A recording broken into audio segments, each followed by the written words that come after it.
Echoes in the Attic. Echoes in the Attic is a psychological horror story that explores how family secrets can haunt us, literally and figuratively, and how the line between mental illness and supernatural phenomena can blur until they become indistinguishable. In the end, Lily must determine if the real monster is the entity in the attic, or the dark legacy coursing through her own veins. Now let's dive into a story that will make you think twice about those strange noises in your home. Echoes in the Attic follows 28-year-old Lily Matthews, who inherits her grandmother's Victorian home after her unexpected passing. Having recently lost her job and going through a messy breakup, Lily sees this as a fresh start, a chance to piece her life back together while sorting through her beloved grandmother's belongings. The house sits on the outskirts of Millfield, a small town where everyone knows everyone. The locals whisper about the old Matthews place, but Lily dismisses their concerns as a small-town superstition. After all, her grandmother was eccentric but harmless. Days after moving in, Lily begins experiencing strange occurrences. Items mysteriously relocate. Floorboards creak when no one's walking. And most disturbing of all, she keeps hearing faint whispers coming from the sealed attic, a place her grandmother strictly forbade anyone from entering. Lily's childhood friend Marcus, now the town's sheriff, offers support but seems strangely uncomfortable whenever she mentions the attic. Her therapy sessions for anxiety increase as the disturbances escalate, leaving her questioning her own sanity. Is it stress-induced hallucinations, the early onset of schizophrenia that runs in her family, or something far more sinister? When Lily's estranged sister Claire arrives unexpectedly with a German shepherd, Rex, things take a darker turn. The dog refuses to enter certain rooms and barks aggressively at empty corners. Claire, always the rational one, suggests it's time to investigate the attic, against their grandmother's dying wishes. What they discover upstairs will unravel family secrets spanning 3 generations. Hidden journals reveal their grandmother wasn't just collecting antiques. She was collecting something far more precious. The scratching sounds aren't rats in the walls, but something trying desperately to communicate. And the mirror in the master bedroom doesn't just reflect what stands before it. It sometimes shows what shouldn't be there at all. As winter sets in, cutting off access to the town, Lily must confront the horrifying truth. Her grandmother wasn't trying to keep something out of the attic. She was trying to keep something in. And now, after decades of confinement, it wants out. It wants revenge. And it has chosen Lily as its vessel. The inheritance. The crisp autumn air carried an eerie silence as Lily Matthews stepped out of her car and onto the winding driveway of her grandmother's Victorian home. The trees surrounding the house seemed to lean in, their golden leaves rustling softly, as if sharing a secret. The once vibrant house now stood with faded grandeur, its tall spires reaching towards the gray sky like skeletal fingers.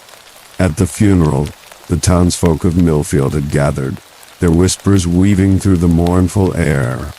"Strange things happen in that house," one voice murmured. "She wasn't like us," another added, eyes darting towards Lily. The townsfolk's unease was palpable, their glances lingering on her as if she carried the weight of her grandmother's legacy. In the dimly lit parlor, the lawyer's voice was steady as he read the will. Lily's heart skipped a beat as he announced her as the sole inheritor of the house. Her sister Claire's eyes narrowed, a silent storm brewing behind them. The house, with its creaking floorboards and musty scent, was now hers. That night Lily wandered through the empty halls, her footsteps echoing off the walls. The air inside was heavy, filled with the scent of old books and dust. As she approached the attic door, a low scratching sound began, like fingernails on wood. She froze, her breath shallow. The scratching stopped abruptly as she reached the door, leaving behind an unsettling silence. Retreating to the bedroom, Lily found a small, sealed envelope on the nightstand. Her grandmother's handwriting, shaky yet determined, read, "Dear Lily, never open the attic door. Some things should stay buried." A shiver ran down her spine as she pocketed the note, her mind racing with questions. The next morning, as she sorted through her grandmother's belongings, a soft mew caught her attention. The neighbor's cat, Mr. Whiskers, sat by the window, his fur fluffed as he hissed at something unseen. His green eyes met hers, a flicker of fear in them before he darted away. Lily's thoughts drifted to her childhood, to the stories her grandmother told by the fireplace, each ending with a knowing glance towards the ceiling. The attic, a place of forbidden mystery, now loomed over her like an unspoken threat. As night fell, the house seemed to breathe around her, its creaks and groans a symphony of unease. She checked the attic door again, finding it still sealed. Yet, the scratching sound returned, louder, more insistent. It stopped as suddenly as it began, leaving behind a silence that felt like a held breath. In the kitchen, she found her anxiety medication misplaced. A knot formed in her stomach as she wondered if she was losing her grip. The line between reality and her anxious mind blurred, a familiar tension she'd faced since her diagnosis. The storm outside mirrored her mood, dark clouds gathering on the horizon. Marcus, the town's sheriff and her childhood friend, called to check in. His voice was reassuring yet hesitant, as if he held secrets of his own. As the first raindrops hit the windows, Lily felt a presence, a cold spot in the air. She turned, but the room was empty. The house seemed to hum with an energy she couldn't name, a low, resonant whisper that echoed through her bones. Upstairs, the scratching grew louder, and with it, a sense of urgency. The attic called, its secrets pressing against the sealed door. Lily's heart pounded as she approached, the note's warning echoing in her mind. Yet, curiosity tugged at her, a dangerous allure to the forbidden. In the silence, a soft whisper seemed to carry on the wind. "She's back. The bloodline continues." Lily spun around, finding herself alone. The words lingered, a haunting promise of what was to come. And so, in the heart of the storm, Lily Matthews stood at the edge of a mystery that would unravel her world, one creak at a time. The house, with its secrets and shadows, was just beginning to whisper its tale. Settling in, the old Victorian house loomed before Lily, its tall spires reaching towards the sky like skeletal fingers. The air inside was thick with dust, motes dancing in the slivers of sunlight that pushed through grimy windows. Each creak of the wooden floorboards beneath her feet echoed through the empty halls, a symphony of old bones settling. Lily had always known the house was cluttered, but now, surrounded by her grandmother's belongings, it felt suffocating. Every shelf, every corner, was filled with strange trinkets and antiques. She had decided to start in the living room, where the walls were lined with ancient books, and the air smelled faintly of lavender, a scent that reminded her of her grandmother. As she sifted through a box of yellowed letters, her fingers stumbled upon a collection of antique dolls. Each had porcelain skin and painted-on smiles, but their eyes were missing, leaving empty, gaping sockets. They seemed to stare at her, unblinking and cold. She shuddered, placing them back in the box, wondering why her grandmother had kept such unsettling things. A knock at the door interrupted her thoughts. It was Marcus, her childhood friend, who is now the town's sheriff. His uniform was crisp, but his expression was tense, his eyes darting around the room as if searching for something. "Hey, Lil," he said. His voice was a little too hearty. "Just check in. How's it going?"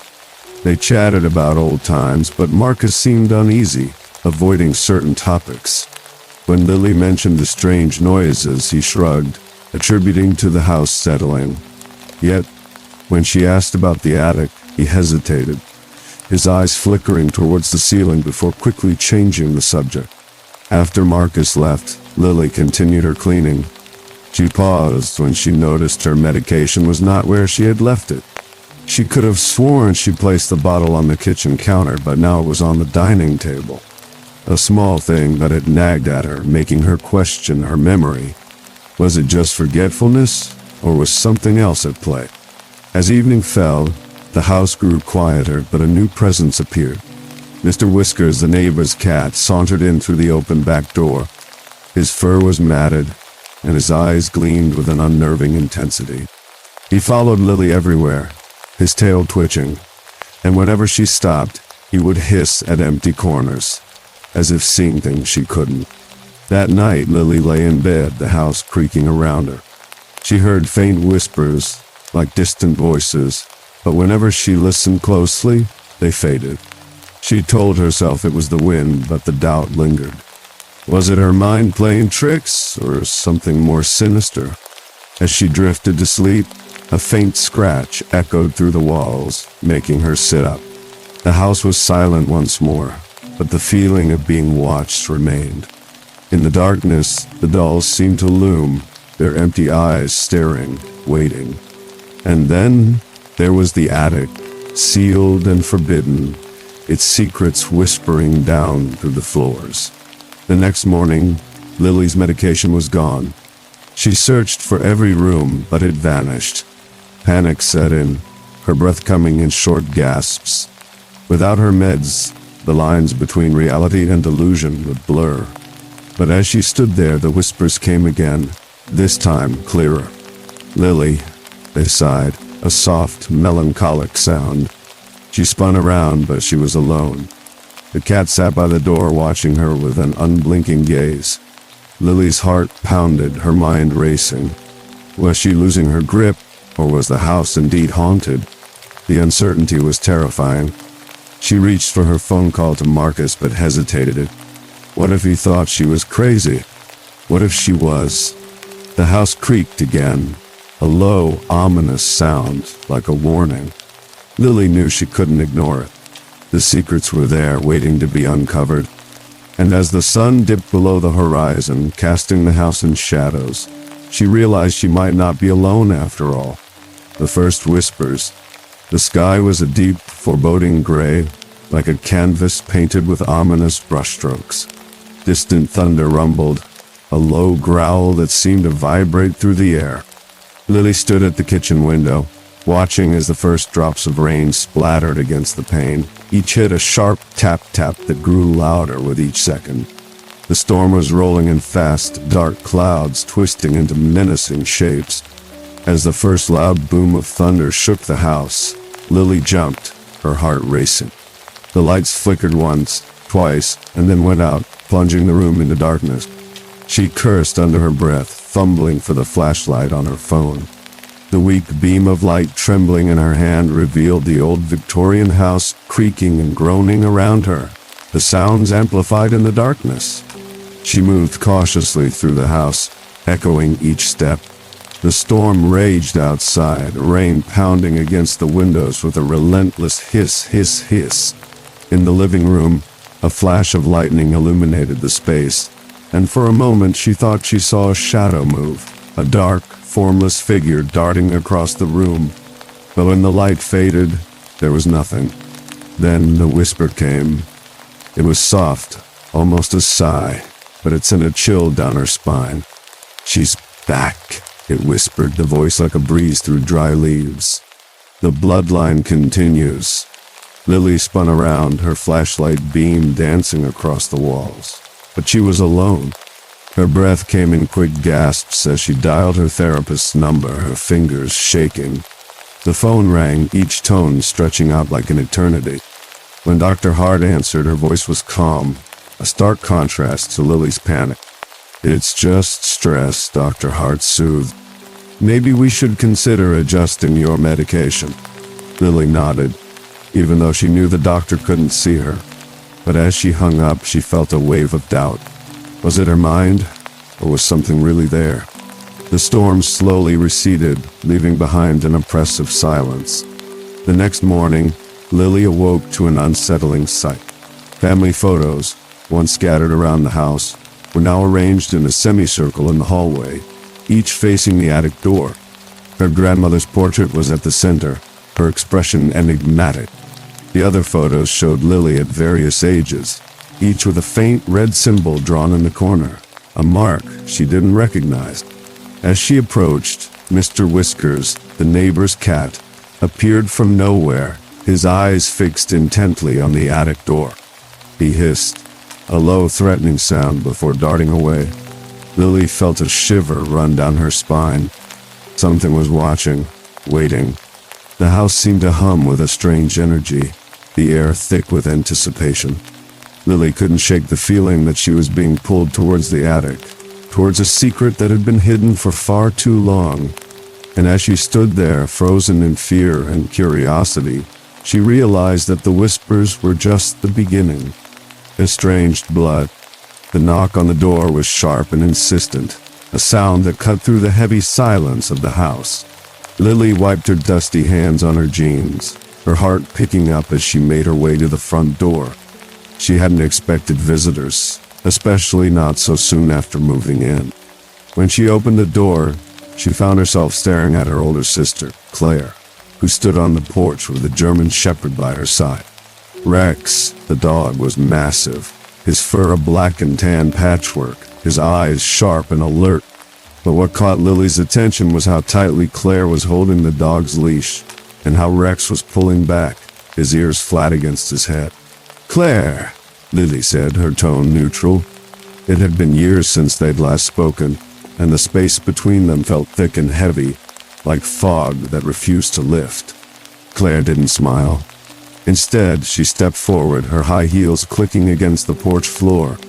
"I heard about Grandma's funeral," she said, her voice crisp like the pages of a well-kept book. "I thought you could use some help." Lily raised an eyebrow. "Help?" she repeated. "You didn't even come to the funeral." Claire's expression tightened. "I had my reasons," she said simply. "Now, are you going to let me in, or do we need to have this conversation on the porch?"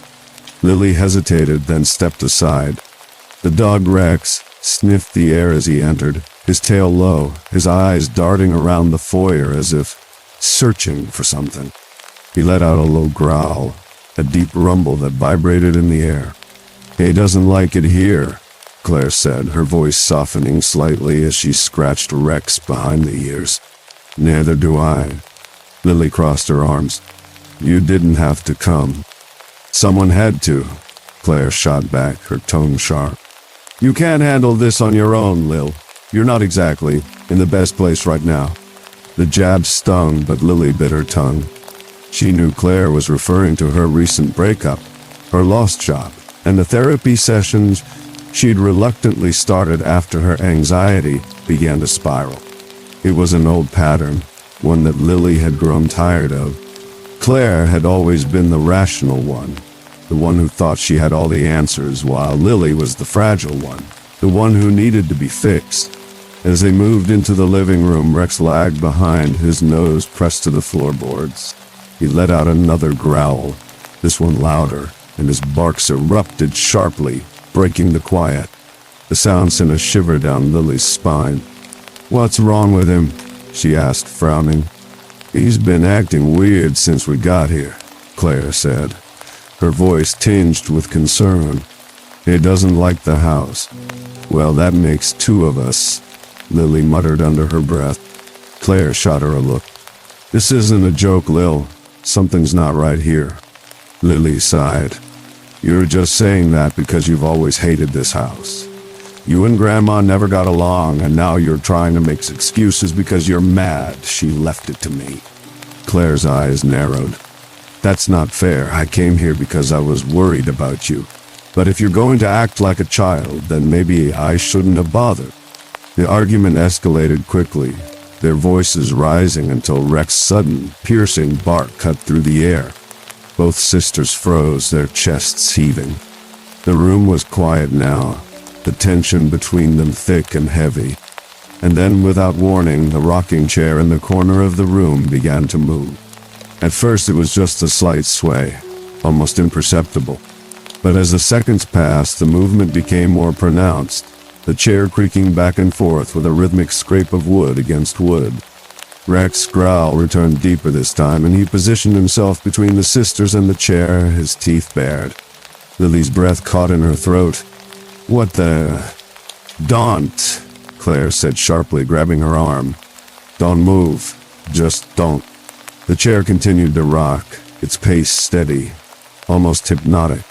Lily's mind raced, her thoughts spiraling. Was this really happening? Was she hallucinating? But Claire was seeing it too. Claire, the rational one. The one who didn't believe in ghosts or curses, or any of the small-town superstitions that had always fascinated their grandmother. Slowly, as if drawn by an unseen force, the chair came to a stop. The silence that followed was even more unsettling than the movement had been. Rex's growls faded into a low hum, his eyes still fixed on the chair. Claire was the first to break the silence. "We need to talk," she said, her voice low and urgent. "No." Lily nodded. Her heart was still racing. She led Claire to the kitchen, where they sat at the same table where their grandmother had once told them stories of the house quirks. But now, those quirks didn't feel so harmless. As they spoke, Lily couldn't shake the feeling that they were being watched, that unseen eyes were peering down from the shadows above. And in the attic, the whispers had stopped. For now, what lies above? The old Victorian house stood eerily silent, its towering spire reaching towards the moon like a skeletal finger. The attic door, sealed for decades, beckoned with a mysterious allure, its wooden surface adorned with rusty locks and yellowed tape. The air around it hummed with an ominous energy, as if the very house was holding its breath. Lily and Claire stood at the foot of the attic stairs, the creaking of the wooden steps beneath their feet echoing through the silent hallway. The flickering flashlight in Lily's hand cast shadows that danced on the walls, making it seem as though unseen figures lurked just out of sight. Rex, Claire's German shepherd, whined softly, his ears flat against his head as if sensing the impending dread. "We shouldn't be doing this," Claire whispered, her voice trembling slightly. The rational sister, always skeptical, yet here she was, driven by a growing unease that even she couldn't ignore. Lily's grip on the flashlight tightened. "We have to know what's going on. Grandma left us these clues for a reason." Her voice was steady, but the flicker of doubt in her eyes betrayed her courage. The door resisted at first, the old wood groaning as they pushed. With a final decisive shove, the locks gave way and the door creaked open, revealing a space shrouded in dust and secrets. The air inside was thick and cold, carrying the scent of decay and forgotten memories. Stepping into the attic, their flashlight beams revealed a treasure trove of strange and forgotten things. Trunks stacked with yellowed clothes, old dolls with cracked porcelain faces, and in the center, a large, ornate mirror, its surface cloudy with age. But it was the shrine that caught their attention, a collection of photographs of Lily, taken at various ages, each marked with symbols that glowed faintly in the dim light. "What is this?" Claire breathed, her voice barely audible. The symbols seemed to pulse with a life of their own, casting an eerie glow on the surrounding objects. Lily's heart pounded as she reached out to touch one of the photos. "It's like Grandma was watching me my whole life." The realization sent a chill down her spine. As they explored further, they found journals bound in black leather, each page filled with their grandmother's handwriting. The entry spoke of a curse, an entity that had haunted their family for generations, feeding on their mental instability. The words on the pages revealed a dark legacy, one that tied their family's history of schizophrenia to a malevolent force. Suddenly Claire gasped, her hand slipping as she reached for a journal. The mirror behind her shattered with a loud crash, shards of glass scattering across the floor. "Claire!" Lily cried, rushing to her side as blood seeped from a deep cut on her hand. The moment Claire's blood touched the floorboards, the atmosphere in the attic shifted. The air grew colder, the shadows deepening into menacing forms. The whispers, once faint, now swirled around them, urgent and menacing, echoing the words from the journals. "The bloodline continues." Rex's frantic barking echoed from below, his cries a desperate warning. As the sisters stood frozen, the mirror's broken pieces glinted ominously, reflecting images that didn't belong, shadowy figures that moved of their own accord. In that moment, the line between reality and madness blurred. Lily felt a presence stirring, a malevolent force that had been waiting. The entity, once contained, now sensed freedom, its whispers growing into a cacophony of hatred and hunger. As the chapter closed, the sisters knew they had unleashed a horror beyond their comprehension. The attic, once a place of secrets, had become a gateway to an ancient evil, and the blood they shared had opened the door. The echoes in the attic were no longer just memories. They were warnings, and the nightmare was only beginning. The family secret. The attic was a sanctuary of shadows, where sunlight struggled through grimy windows, casting long, skeletal fingers of light. Dust motes danced lazily, each one a tiny, fleeting world caught in the faint beams. The air was thick with the scent of decay and forgotten memories, each breath a reminder of time's relentless march. Lily's fingers trembled as she opened the first journal, its leather cover worn and cold to the touch. The pages whispered secrets crackling with age.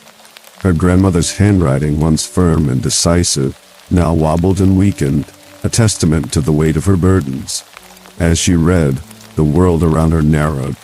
The attic, with its cobweb-shrouded trunks and forgotten heirlooms, faded into the background.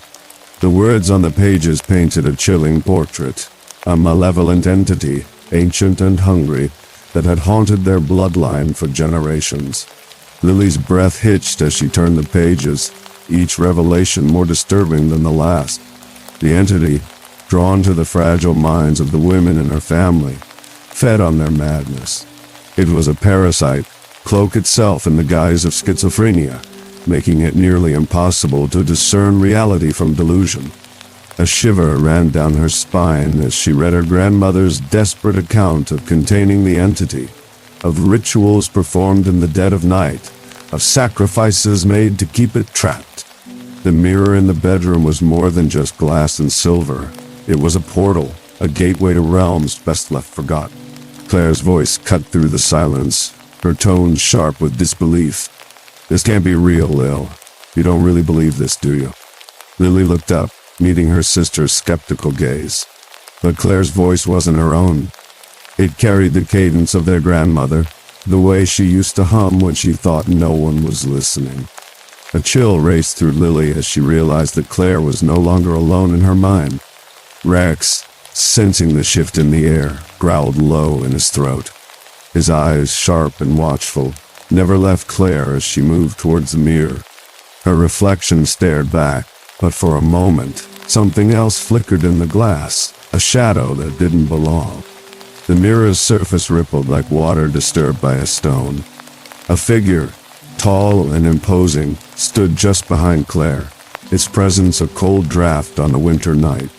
It reached out, its touch a whisper against her shoulder. Claire screamed, the sound shattering the spell. The mirror stilled, reflecting only the two sisters and the uneasy dog. But the damage was done. Lily saw it in Claire's eyes, the flicker of something ancient and malevolent.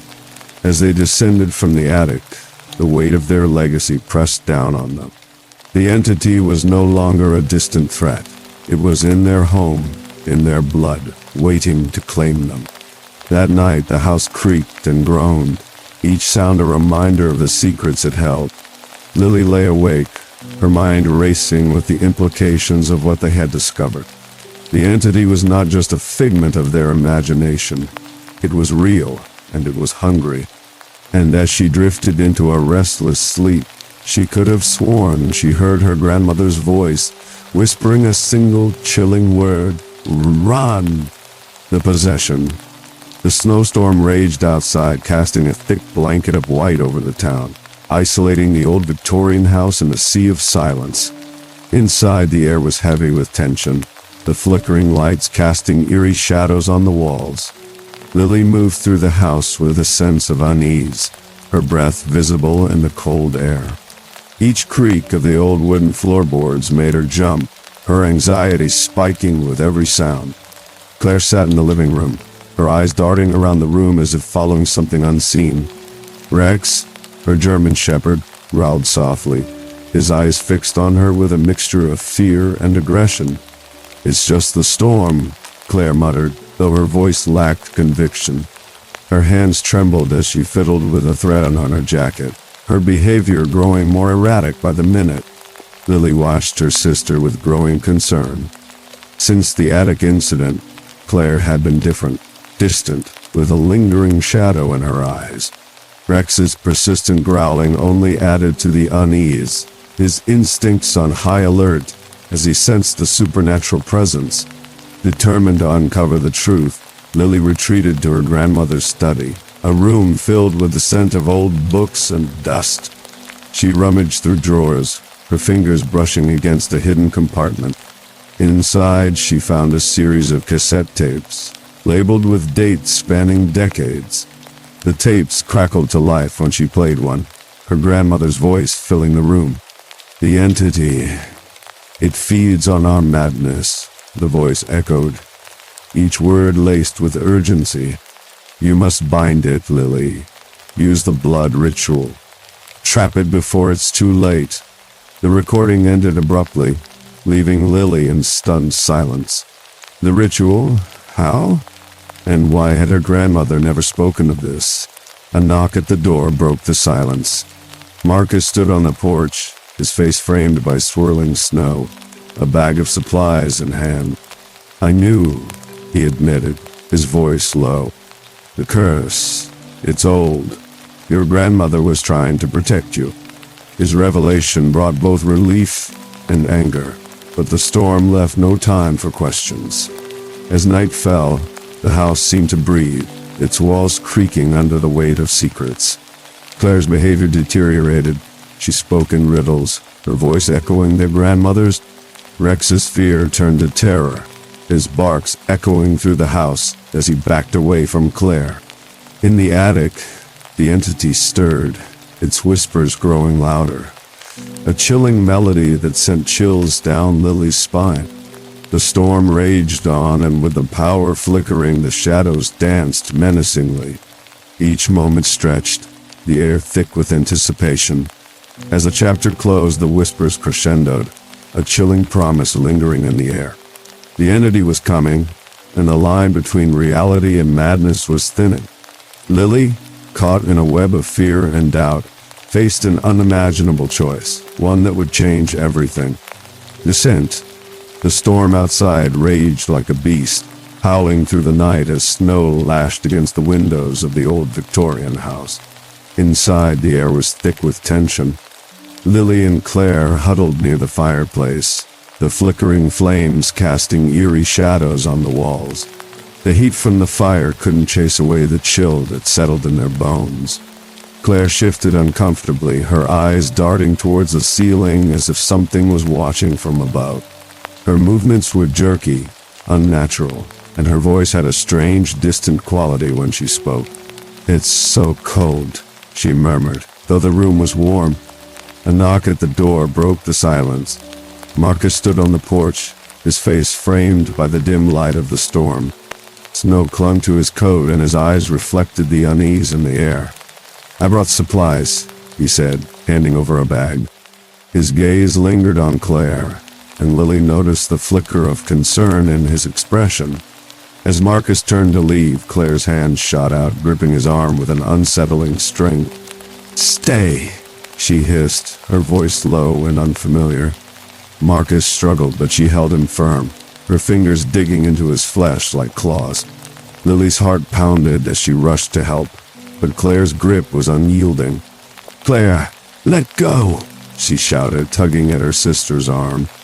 The room seemed to darken, the shadows twisting into menacing forms around them. With a sudden burst of strength, Claire flung Marcus across the room. He crashed into the wall, the impact loud and jarring. Lily's scream was lost in the storm's roar as Claire's eyes turned a milky white, her face twisted into a snarl. "It's not her," Lily whispered, horror dawning.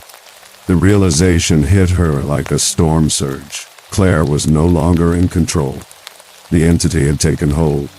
The voice that spoke through Claire was ancient and malicious, echoing through the room like a curse. "Your grandmother didn't trap me," it sneered. "She protected me, fed me the curious ones who pried too deep." Shock and fear warred within Lily. Grandma, the kind woman she adored, had been a guardian of darkness, sacrificing townsfolk to feed the entity. The journals, the strange behaviors, it all made sense now. Marcus, dazed but unbroken, crawled to Lily's side. "We have to get out of here," he urged, but Claire's laughter echoed, a cold, mirthless sound that sent shivers down their spines. Rex, sensing the darkness, growled low and steady, his eyes fixed on Claire with a mix of fear and aggression. The fire crackled, spitting embers into the darkness as the storm raged on. The entity's voice rose, a cacophony of hatred. "You can't escape. The bloodline continues, and I will rise."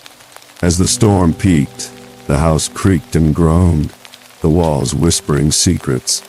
Lily's mind raced, guilt and fear intertwining. She had trusted her grandmother, never seeing the truth. The chapter closed with a chilling revelation. The entity's hold was tightening, and the nightmare was far from over. The storm raged on, trapping them in a house where the past and present collided in horror. The future, shrouded in darkness, hung in the balance. Blood ritual. The storm outside raged like a living thing, its howls echoing through the empty halls of the house as Lily knelt in the dimly lit attic. Dust motes swirled in the faint beam of her flashlight, and the air smelled of decay and rot. The wooden floorboards creaked under her knees as she spread out the ritual items.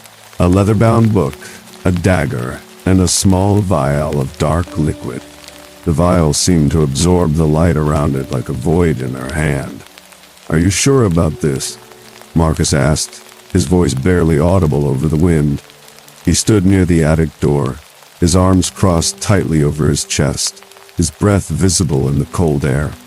His sheriff's badge glinted faintly, but it offered no reassurance. "I don't have a choice," Lily replied, her voice steady despite the tremble in her hands.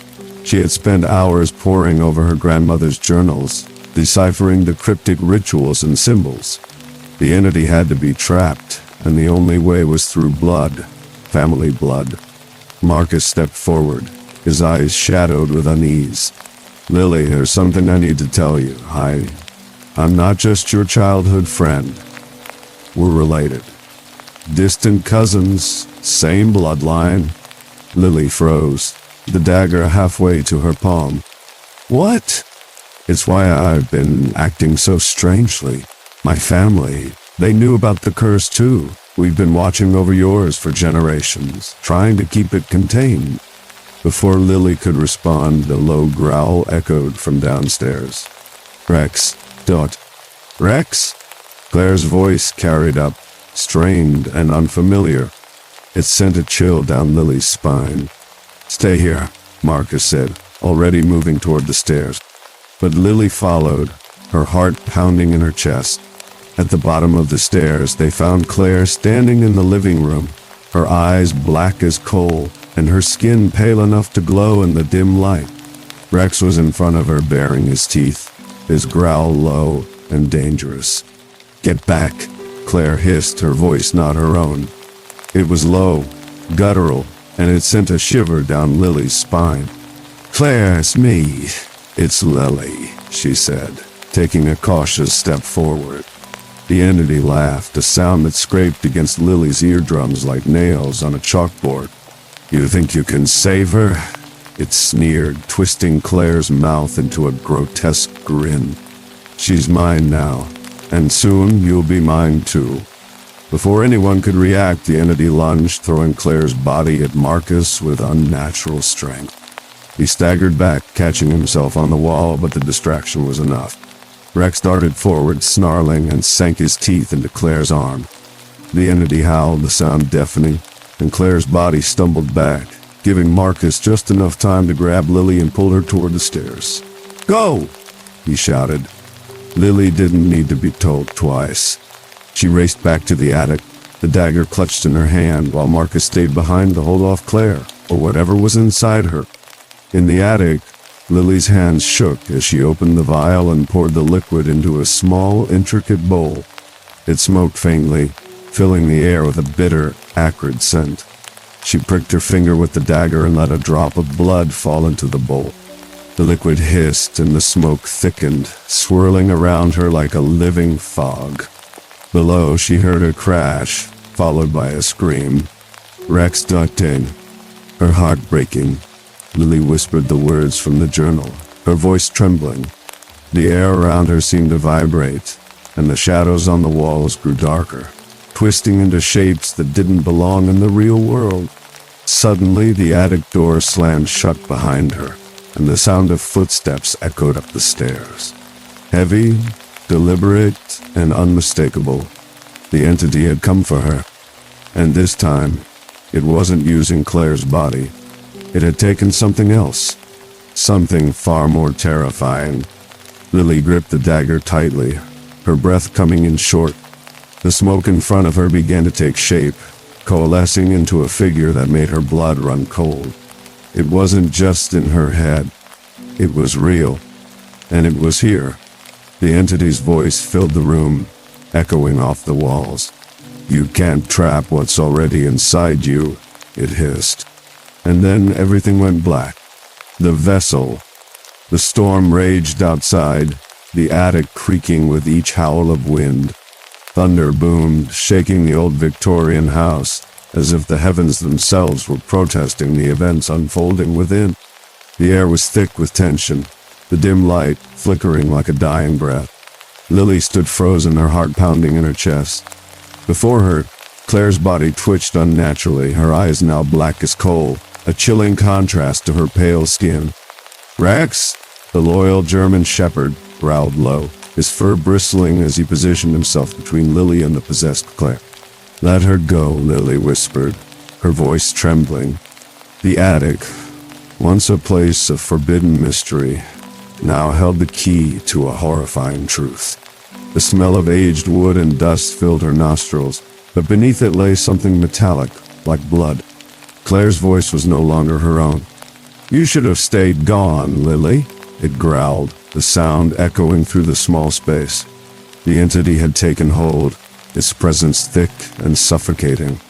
Marcus stepped forward, his flashlight casting eerie shadows. "We need to get her out of here, Lily.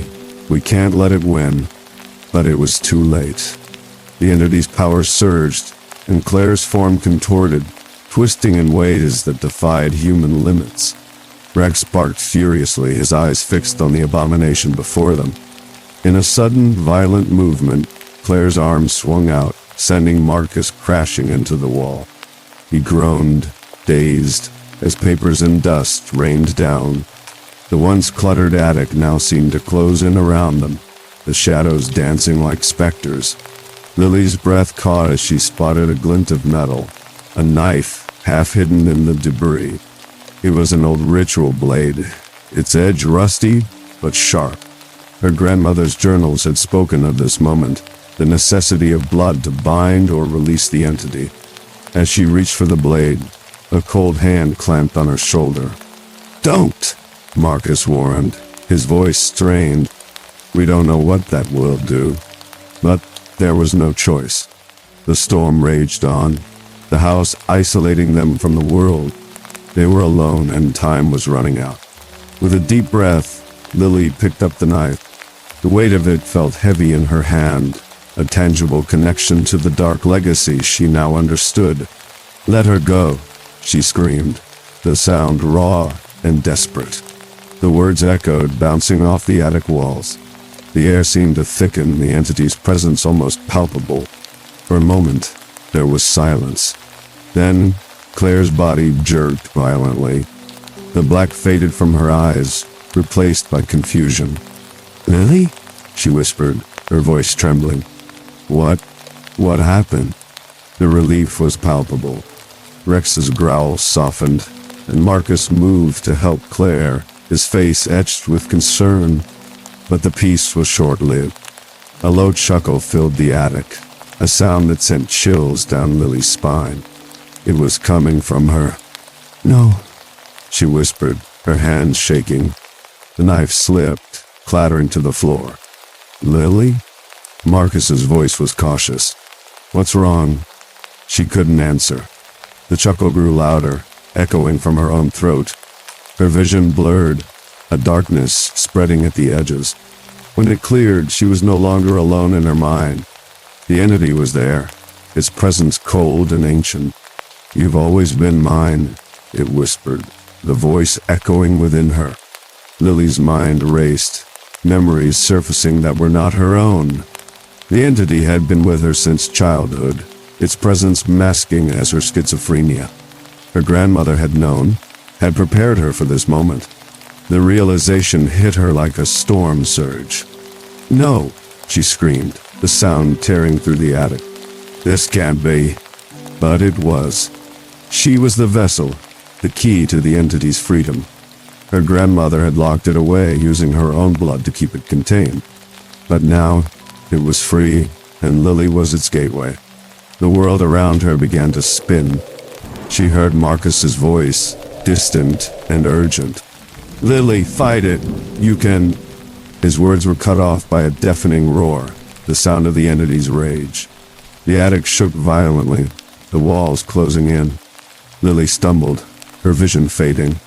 When the storm passed, Lily found herself alone, the attic quiet. The knife lay beside her, smeared with blood.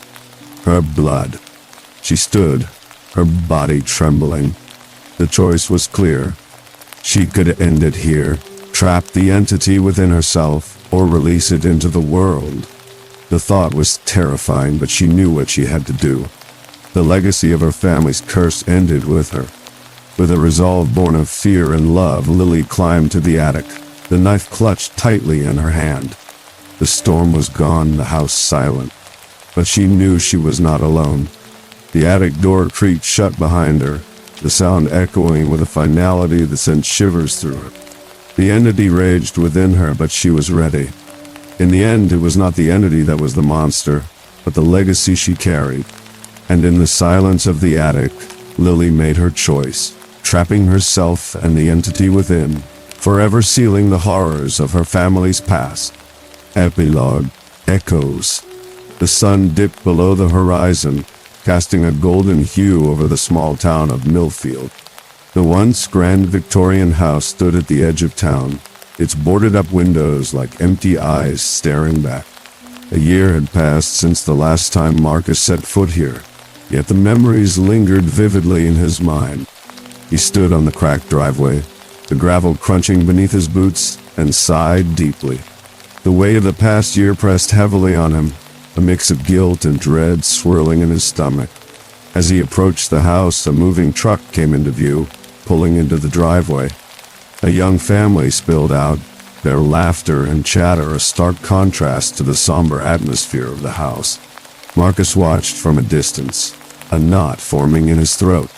He had warned them, told them the stories, but no one believed him. The house had a way of attracting the unaware, the hopeful.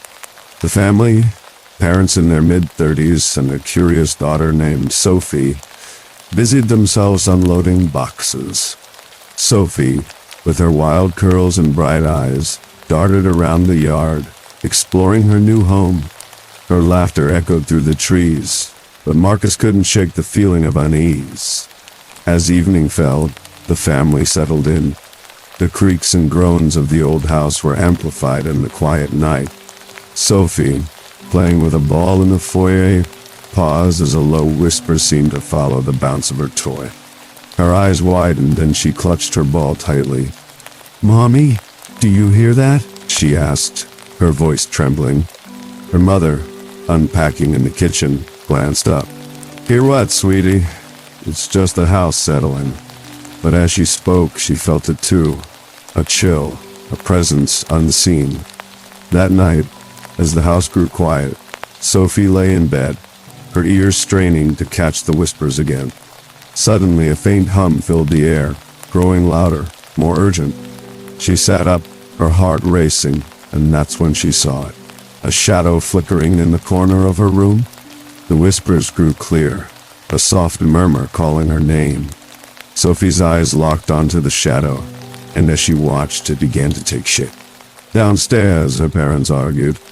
I'm telling you, I feel it too, her mother insisted, her voice low but insistent. Something's not right here. Her father scoffed, but his bravado wavered as a loud creak echoed through the hallway. Upstairs, Sophie's room was bathed in an eerie light. The shadow loomed closer, and as it did, Sophie's eyes fluttered closed. When they opened again, they were different. Pupils dilated, irises swirling with an unnatural pattern. The whispers ceased, replaced by an oppressive silence. In the kitchen, the parents froze as a glass shattered. They exchanged a nervous glance, but before they could move, a loud crash echoed from upstairs. Rushing to Sophie's room, they found her standing in the center, her eyes wide and unblinking. The room was spotless, not a toy out of place, but the air was thick with an unseen force. As they watched in horror, Sophie's eyes flickered back to normal. She blinked, confused, and looked up at her parents. "What happened?" she asked, her voice small. Marcus, standing across the street, felt a chill run down his spine. He knew the signs, the beginning of the end. The entity had found a new vessel, and the cycle continued. He turned away, the weight of his failure pressing down on him, and disappeared into the night, leaving the house and its new inhabitants to their fate. The town of Millfield slept peacefully, unaware of the darkness that had awakened once more. But in the heart of the Victorian house, the whispers began anew, echoing through the walls, waiting for the next chapter in its eternal tale.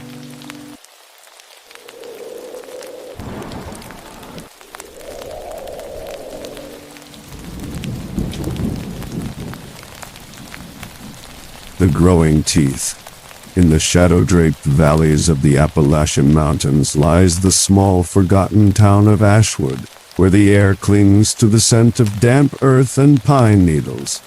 Here, 34-year-old carpenter Elliot Grayson lived a simple, unassuming life with his wife Rachel in a weathered house passed down through generations of his family. But life in Ashwood was never ordinary for an hour. Not after the day Elliot felt it, that first, inexplicable prick. It started with a single bump on his left palm, hard and unyielding, like a pebble buried under his skin. Elliot dismissed it as a callus from weeks of splitting wood and hammering nails. But when a second bump appeared on his right hand, sharp enough to draw blood when he gripped his tools, he couldn't ignore it any longer. One evening, as he scrubbed dishes alongside Rachel, the water was warm, the suds thick and soothing. But when his left palm brushed against the edge of a plate, a searing pain shot up his arm. He gasped, dropping the dish into the sink with a loud clatter. "What's wrong?" Rachel asked, her voice tinged with worry. Elliot turned his hand over, and there, poking through the skin like a shard of bone, was a tooth. It gleamed faintly in the kitchen light, its edge sharp and jagged. "Oh my God," Rachel whispered, stepping back as if it might bite her. The doctor in town, a gruff but kind man named Dr. Mitchell, ordered x-rays and ran tests, but the results showed nothing unusual. "It's just a cyst," he assured Elliot. "We'll drain it, and you'll be good as new." But Elliot knew what he felt, a hardness spreading under his skin, like roots burrowing deeper into the earth. And then one night, it happened again. This time, the tooth broke through with a sickening pop snap, leaving a bloody crater in his palm. Rachel tried to be strong, but her touch grew hesitant, her fingers brushing his skin as though it might burn her. "You're changing," she said one night, her voice trembling. "Your skin. It feels wrong." Elliot didn't argue. He could feel it too, the way his body seemed to hum with something alive, something foreign. And then there was Marcus, Elliot's childhood friend who'd always been obsessed with the strange stories of Ashwood. "You ever hear about the Grayson curse?" Marcus asked one night over beers. Elliot rolled his eyes. "That's just old wives' tales." But Marcus leaned in, his voice low. They say your family made a deal with something dark, something that wouldn't stay buried. Sometimes debts come due. Elliot dismissed it as nonsense, but the words lingered, digging into his mind like splinters. As the days passed, the teeth multiplied. They erupted from his arms, his stomach, even the soles of his feet. Each new growth left him weaker, as though something inside him was feeding on his life. His reflection showed a man gaunt and hollow-eyed, his skin pale and slick with sweat. One night, he dreamed of roots twisting beneath his skin, pulling him toward a gaping maw filled with rows of jagged teeth. He woke screaming, Rachel shaking him violently. "You're okay," she whispered, but her voice trembled and her hands were cold. Desperate for answers, Elliot sought out Dr. Harper, a specialist in rare conditions. The man's office smelled of antiseptic and old books, and his gloved hands trembled as he examined the teeth. "These aren't yours," Harper muttered, his voice low and gravelly. "These belong to someone else." Before Elliot could demand an explanation, the doctor ushered him out, his face pale and drawn. Back home, Rachel found an old trunk in the attic, filled with yellowed photographs of Elliot's ancestors. Most of them looked like ordinary folk, but one man caught her eye. His jaws were unnaturally wide, lined with rows of overlapping teeth that seemed to grin even in death. And then there were the stories, whispers of grave robbing and cannibalism, of a family that had stolen more than just treasure from the dead. As the teeth spread, Elliot's mind unraveled. He heard whispers in the dead of night, voices that weren't his own, screaming in terror. He felt hands clawing at dirt, mouths tearing into flesh, and the sound of it all. Snap, crunch, gnash. Rachel grew more distant, locking herself in their bedroom for hours. Elliot caught her once, muttering to someone who wasn't there, her eyes wild and unfocused. She denied it, but the cat, Cole, watched her with an unblinking gaze, his golden eyes glowing faintly in the dark. One evening, Elliot caught her chanting over a bowl of blood-red liquid. "What are you doing?" he demanded, but Rachel just turned away, her voice trembling. "I'm trying to help you," she lied. And then Cole disappeared. As the days turned into weeks, Elliot's body became a battleground. Teeth erupted faster now, forcing themselves through muscle and bone with a sound like snap, crunch, growl.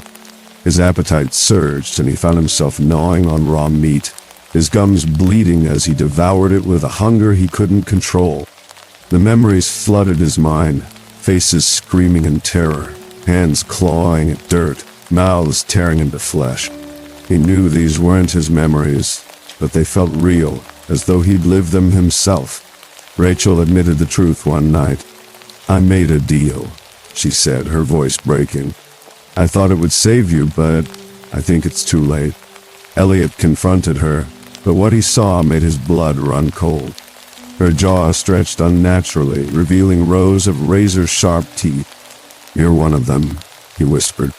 By the time Elliot uncovered the final truth, it was too late. The teeth weren't just growing, they were replacing him, piece by piece. His fingers stiffened into brittle bones, his chest cavity expanded to accommodate rows of gnashing teeth. In the mirror, he saw a monster, his face stretched into a permanent scream. The source of the curse was an ancient tree stump buried on their property, its roots twisted and alive. To destroy it, Elliot had to sacrifice himself, to let the roots consume him and burn. As the tree stump erupted in flames, Rachel collapsed, freed but scarred. Months later, Rachel lived alone in the house, haunted by Elliot's memories and the weight of what she'd done. Cole sat silently by the window, his glowing eyes fixed on the forest beyond. And then one night she heard a low, guttural growl that seemed to come from nowhere. Peering into the shadows, she saw it, a single tooth lying on the floor, still wet with fresh blood. The curse wasn't done with them yet. The story of Elliot Grayson is a chilling reminder that when the body turns against you, there's no escape, and some debts can't be paid. First bite, it started with a prick, Sharp, fleeting, but unmistakable. Elliot Grayson, a rugged carpenter in his mid-30s, had spent the better part of his life working with his hands. Calluses and scrapes were nothing new to him, but this was different. It wasn't the ache of overworked muscles or the sting of a fresh cut. It was a strange pins and needles sensation that lingered long after Hud clocked out from the day's job. Elliot sat on the porch of his small, weathered home, the wooden boards creaking beneath him as he leaned back in his chair. The Appalachian sun had dipped low, casting long shadows across the yard. In the distance, crickets hummed their evening song, a familiar symphony that usually brought him peace. But tonight it didn't. He turned his hands over in the dim light, studying his palms. At first he thought it was just another callus, but as he pressed down he felt it, a small, hard nodule beneath the skin. It hurt when he applied pressure, a sharp stabbing pain that made him wince.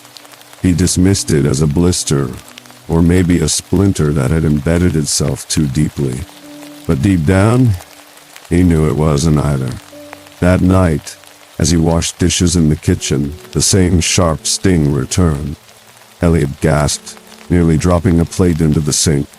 Rachel, his wife, turned from the stove, her brow furrowed with concern. "You okay?" "Yeah, I'm fine," he lied, forcing a smile. Just a little tired." Rachel nodded but didn't look convinced. She'd always been the kind of person who could see right through him, and lately she'd been watching him closer than ever. It wasn't hard to see why. Elliot had been off. He couldn't sleep, and when he did, he woke up drenched in sweat, his mind racing with strange, fragmented images, teeth snapping, flesh tearing, a low guttural growl echoing in his ears.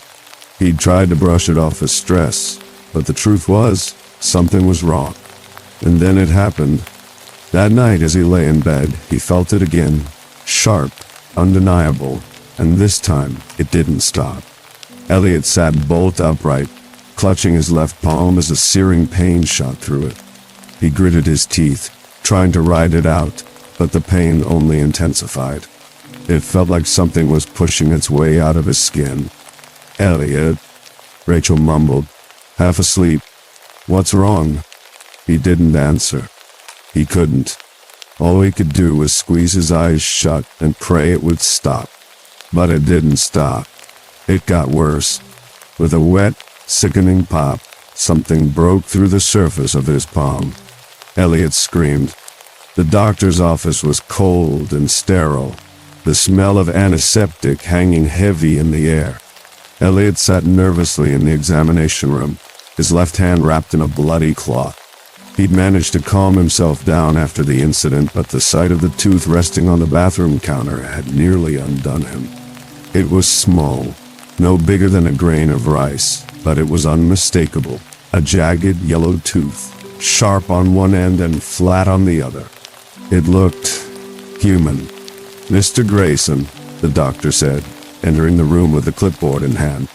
Dr. Miller was a middle-aged man with a kind face, but there was something in his tone that made Elliot uneasy. "I've reviewed your x-rays. There's nothing unusual showing up. No fractures, no infections. Nothing that would explain what you're describing." Elliot swallowed hard. "But you saw the tooth." Dr. Miller hesitated. "Yes, I did.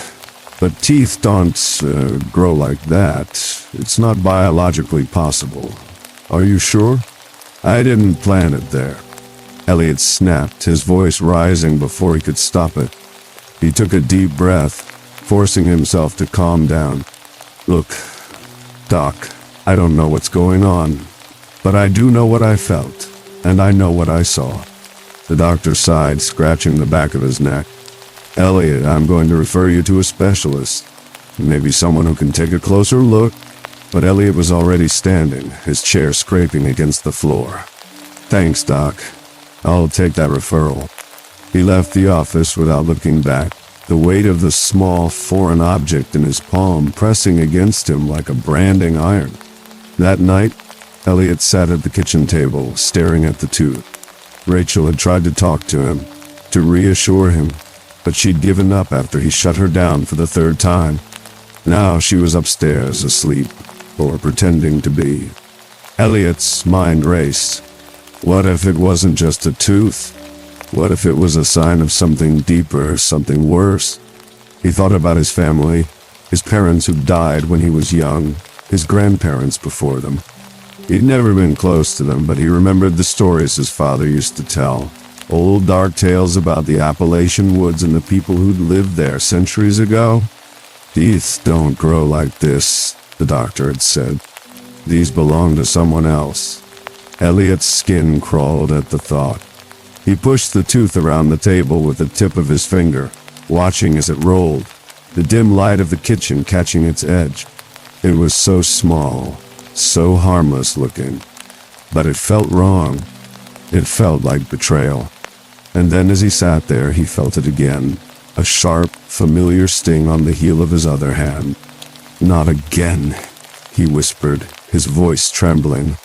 But it was happening again. This time, he didn't scream. He just sat there, frozen, as the darkness crept in. Roots beneath the skin. The doctor's office smelled faintly of disinfectant, a sharp scent that made Elliot's stomach twist into knots. Dr. Harper, a tall, thin man with wire-rimmed glasses, leaned over Elliot's arm, peering at the newest growth. Elliot could feel the man's breath on his skin, warm and uneven, as he muttered under his breath. "These aren't yours," Harper finally said, his voice low and shaky. He straightened up, his eyes darting around the room as if he expected something to leap out of the shadows. "These teeth, they belong to someone else." Elliot felt a cold dread crawling up his spine. "What do you mean?" he demanded, his voice cracking. Harper hesitated, glancing at the X-rays on the light box behind him. "I mean, these aren't your teeth. The enamel, the structure, it's all wrong. These are human teeth, yes, but they're not growing from your jawbone. They're, embedded in your skin. It's impossible. It defies everything I know about anatomy." Elliot stared at his arm, where a sharp yellowed tooth had pushed through the flesh just that morning. It was jagged and crooked, like something that had been buried for years. He could feel it pressing against his skin, a constant throbbing ache. "You don't understand," Elliot said, his voice barely above a whisper. "It's not just my arms.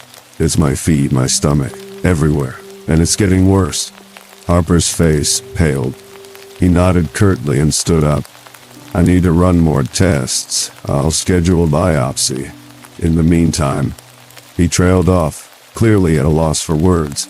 Elliot left the office in a daze, the autumn air biting at his face.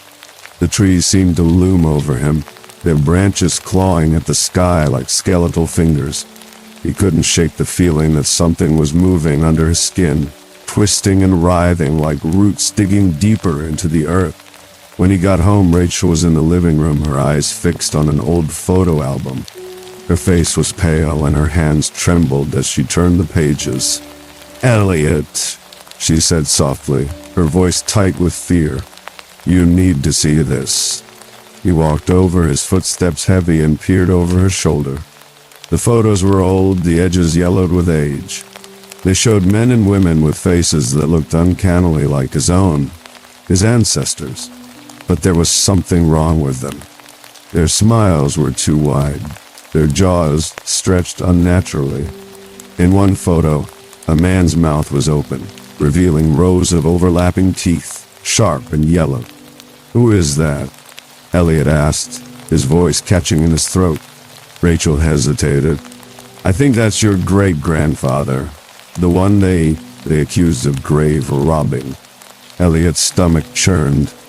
He had heard the whispers growing up, the way people in town would glance at him sideways, as if he were tainted by his family's dark past. But he had never believed it. Now, he wasn't so sure. That night, Elliot couldn't sleep. His body ached, a deep, bone-deep pain that made him feel like he was being pulled apart from the inside out. He lay in bed, his sheets drenched with sweat, as vivid nightmares tore through his mind. He dreamed of roots twisting beneath his skin, pulling him toward a gaping maw filled with jagged teeth. He could hear the sound of them growing, a sickening crackle pop that echoed in his ears long after he woke up. When he finally drifted off, it was into a fitful sleep filled with images of shadowy woods and hands clawing in dirt. He could hear voices, faint but insistent, their words indistinguishable, but their desperation clear. Elliot wasn't sure if it was his own mind unraveling or something else, something ancient and dark that was stirring inside him. The next evening, Marcus came over. He brought a bottle of whiskey, his usual way of offering comfort, but his expression was grim. "Elliot, I need to tell you something," he said, his voice low. "I've been hearing stories about your family." Elliot groaned, rubbing his temples. "Not this again." "No, listen," Marcus insisted. "People in town, they've been talking about this for years. They say your family was cursed, that the people your ancestors wronged are coming back for revenge." Elliot laughed, a harsh, bitter sound. "That's just superstition. It doesn't explain what's happening to me." But Marcus wasn't deterred. "What if it does? What if this is real?" Elliot opened his mouth to argue, but the words caught in his throat. He couldn't shake the memory of Dr. Harper's face, pale and terrified, or the sound of the teeth growing, relentless and unstoppable. "Marcus," he said finally, his voice barely above a whisper, "I think I'm losing my mind." Marcus's expression softened. "You're not losing your mind, Elliot. You're going through something. We'll figure it out together." But as Elliot looked at his friend, he couldn't help but wonder. Was Marcus telling him everything? Or was there something he was hiding? As the night wore on, Elliot's paranoia grew. He couldn't stop thinking about the teeth, the way they seemed to pulse with a life of their own. He could feel them growing, pressing against his skin, and with each new eruption came a wave of memories that weren't his own. Faces screaming in terror, hands clawing at dirt, mouths tearing into flesh. His body wasn't his anymore. It was a vessel, a host for something ancient and hungry. And as the darkness closed in around him, Elliot realized that he wasn't alone. Whatever was inside him, it was growing stronger, twisting and turning, its roots digging deeper into his soul. By the time the night was over, Elliot was left with one chilling thought. He wasn't sure how much longer he could hold on. Bloodlines. Elliot sat at the kitchen table, the pale morning light filtering through the curtains and casting long shadows across the room. In front of him lay a stack of yellowed letters, dusty photographs, and a tattered book bound in black leather. Rachel had found the items hidden in the attic the night before, buried beneath old trunks and forgotten clothes. The photographs depicted men and women Elliot didn't recognize, but their faces, sharp jawlines, sunken eyes, were unsettlingly familiar. One picture in particular caught his attention. It showed a man standing in front of an ancient gnarled tree, his smile wide and grotesque, revealing rows of overlapping yellow teeth. The man's eyes seemed to follow Elliot as he moved, and the air in the room felt heavier, as if the man's gaze had drawn something unseen into space. "Who is this?" Elliot muttered, turning the photograph over. On the back, in faded ink, was a single name, Silas Grayson. The sound of the screen door creaking open broke the silence. Marcus stepped inside, his boots scraping against the floor. He glanced at the spread of documents and photographs before settling into the chair across from Elliot. "You look like you've seen a ghost," Marcus said, though his tone lacked its usual lightness. Elliot slid the photograph across the table. "You ever heard of Silas Grayson?" Marcus' discretion tightened as he picked up the photo. He stared at it for a moment before setting it down carefully, as if it might break. "Yeah," he said quietly. "He's part of the reason people around here don't talk about your family much." Elliot leaned forward, his elbows digging into the table. "What do you mean?" Marcus hesitated, glancing toward the hallway as if he feared someone might overhear. "Your great-grandfather, Silas, he was different. Folks back then whispered he was cursed. They said he'd do terrible things when the moon was full. Things no man should ever do. Elliot's hands instinctively went to his arms where new teeth had begun to push through his skin. The pain was sharp, a constant reminder of what was happening to him. Like what? Grave robbing for one, Marcus said, lowering his voice. They said he'd dig up the dead and, well, they said he ate them. Cannibalism, Elliot. The whole town was scared of him. And then, one night, he disappeared. Some say he was taken by the spirits he wrought.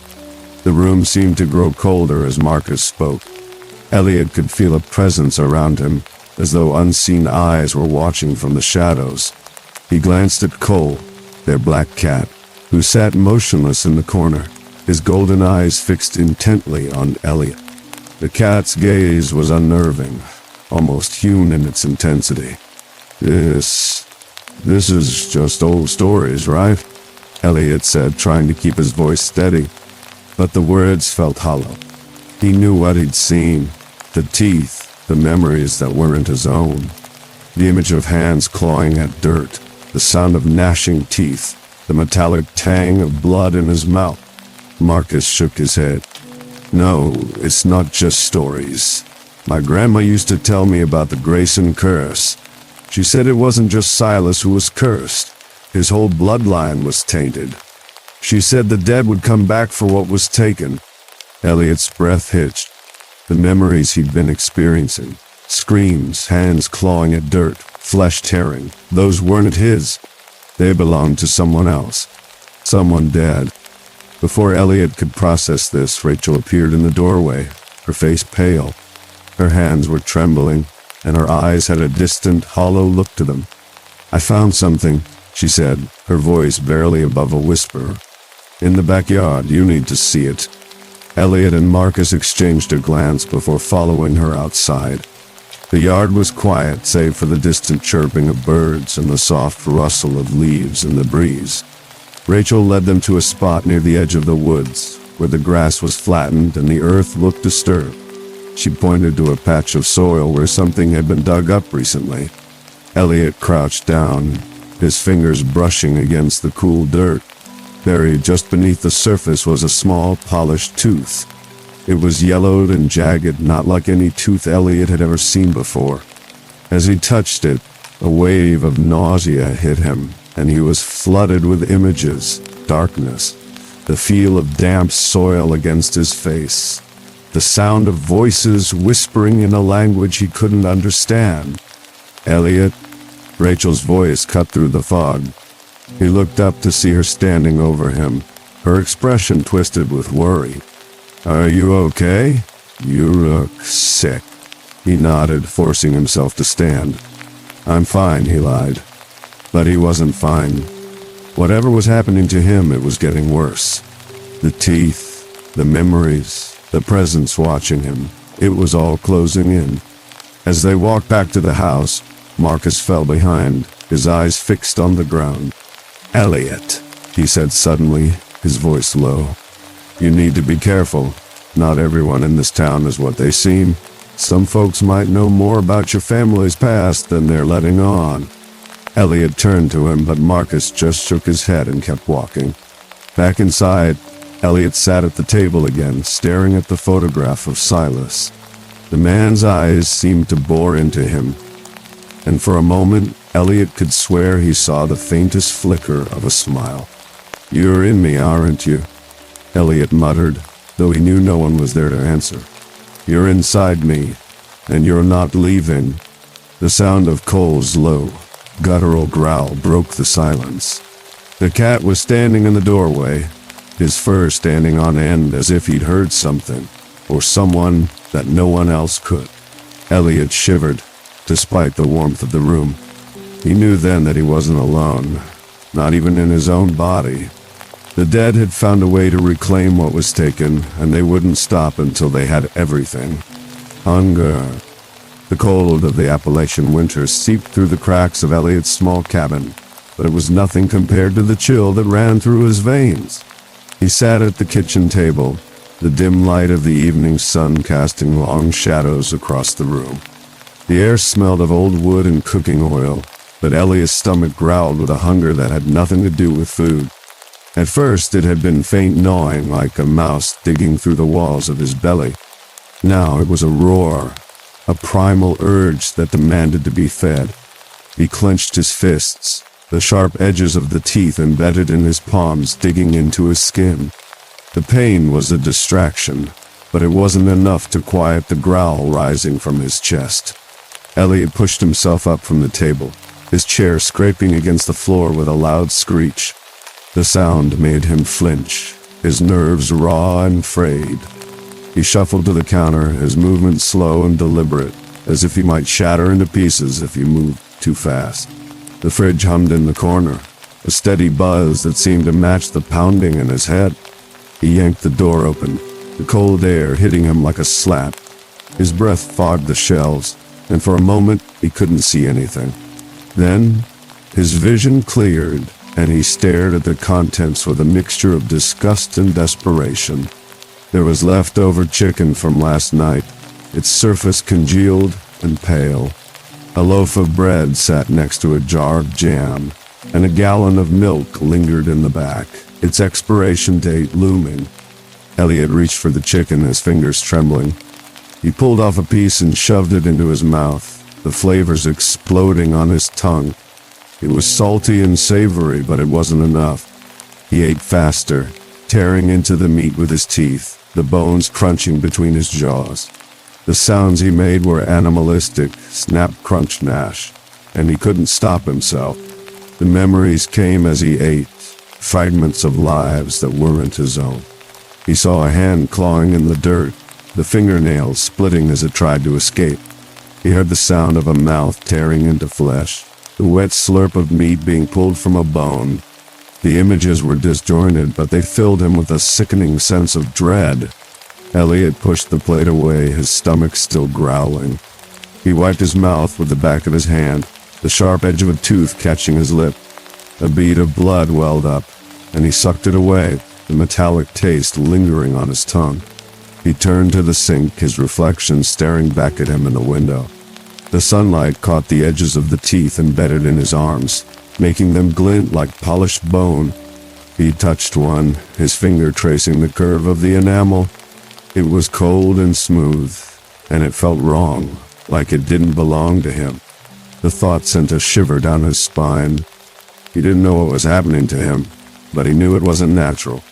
The teeth were growing faster now, pushing through his skin with a wet pop that made him sick to his stomach. His body felt foreign, like it was no longer his own. Elliot's mind raced, his thoughts spiraling into paranoia. He couldn't trust his body, and he couldn't trust himself. The memories that came with the teeth were getting stronger, more vivid.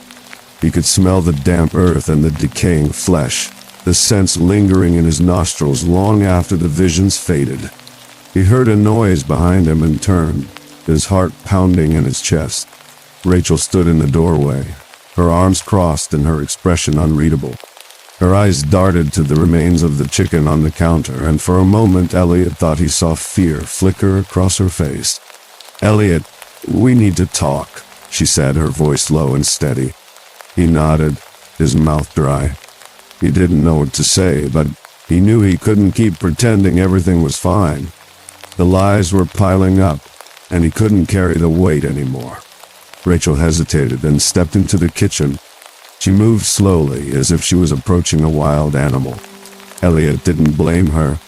He felt like one, like he might snap at any moment. "I have been researching," she said, her voice soft. "I think I know what's happening to you." Elliot's heart skipped a beat. "What is it?" Rachel took a deep breath before speaking. "It's a curse.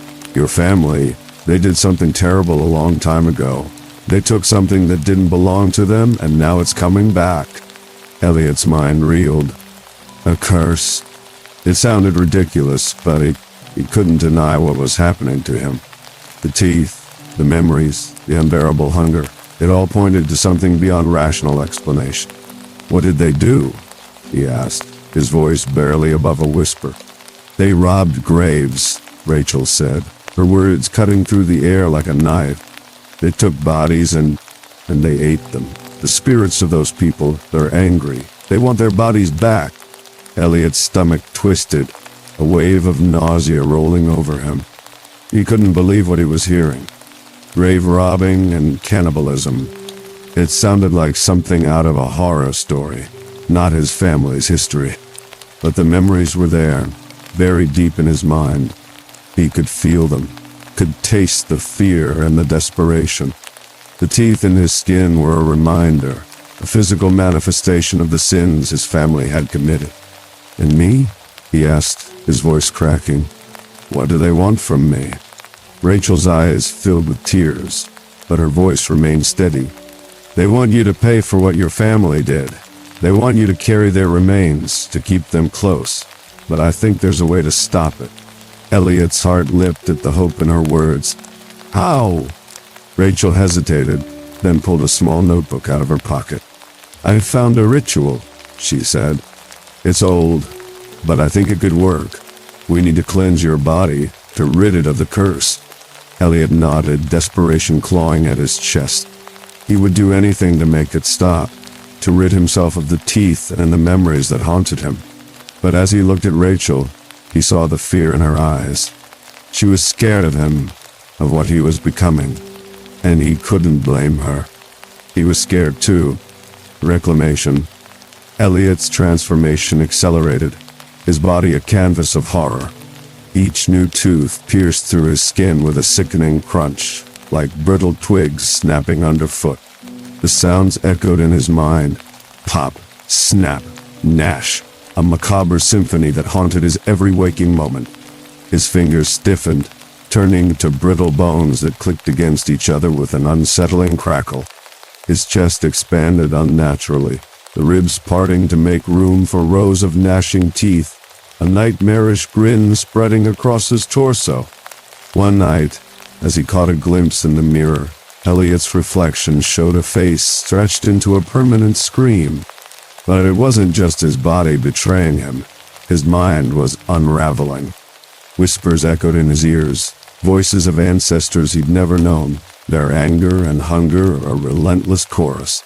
He questioned his sanity, wondering if the curse had pushed him into schizophrenia, or if the voices were real, a haunting from beyond the grave. Rachel's behavior grew more erratic, her once supportive nature replaced by a distant, almost hostile demeanor. One evening, Elliot discovered her in the woods, her eyes closed, chanting under the moonlight. But it wasn't just her voice he heard, there were others. Whispers that seemed to come from all around, echoing the voices in his head. She spoke of a deal made, a desperate attempt to save herself by offering to take his place.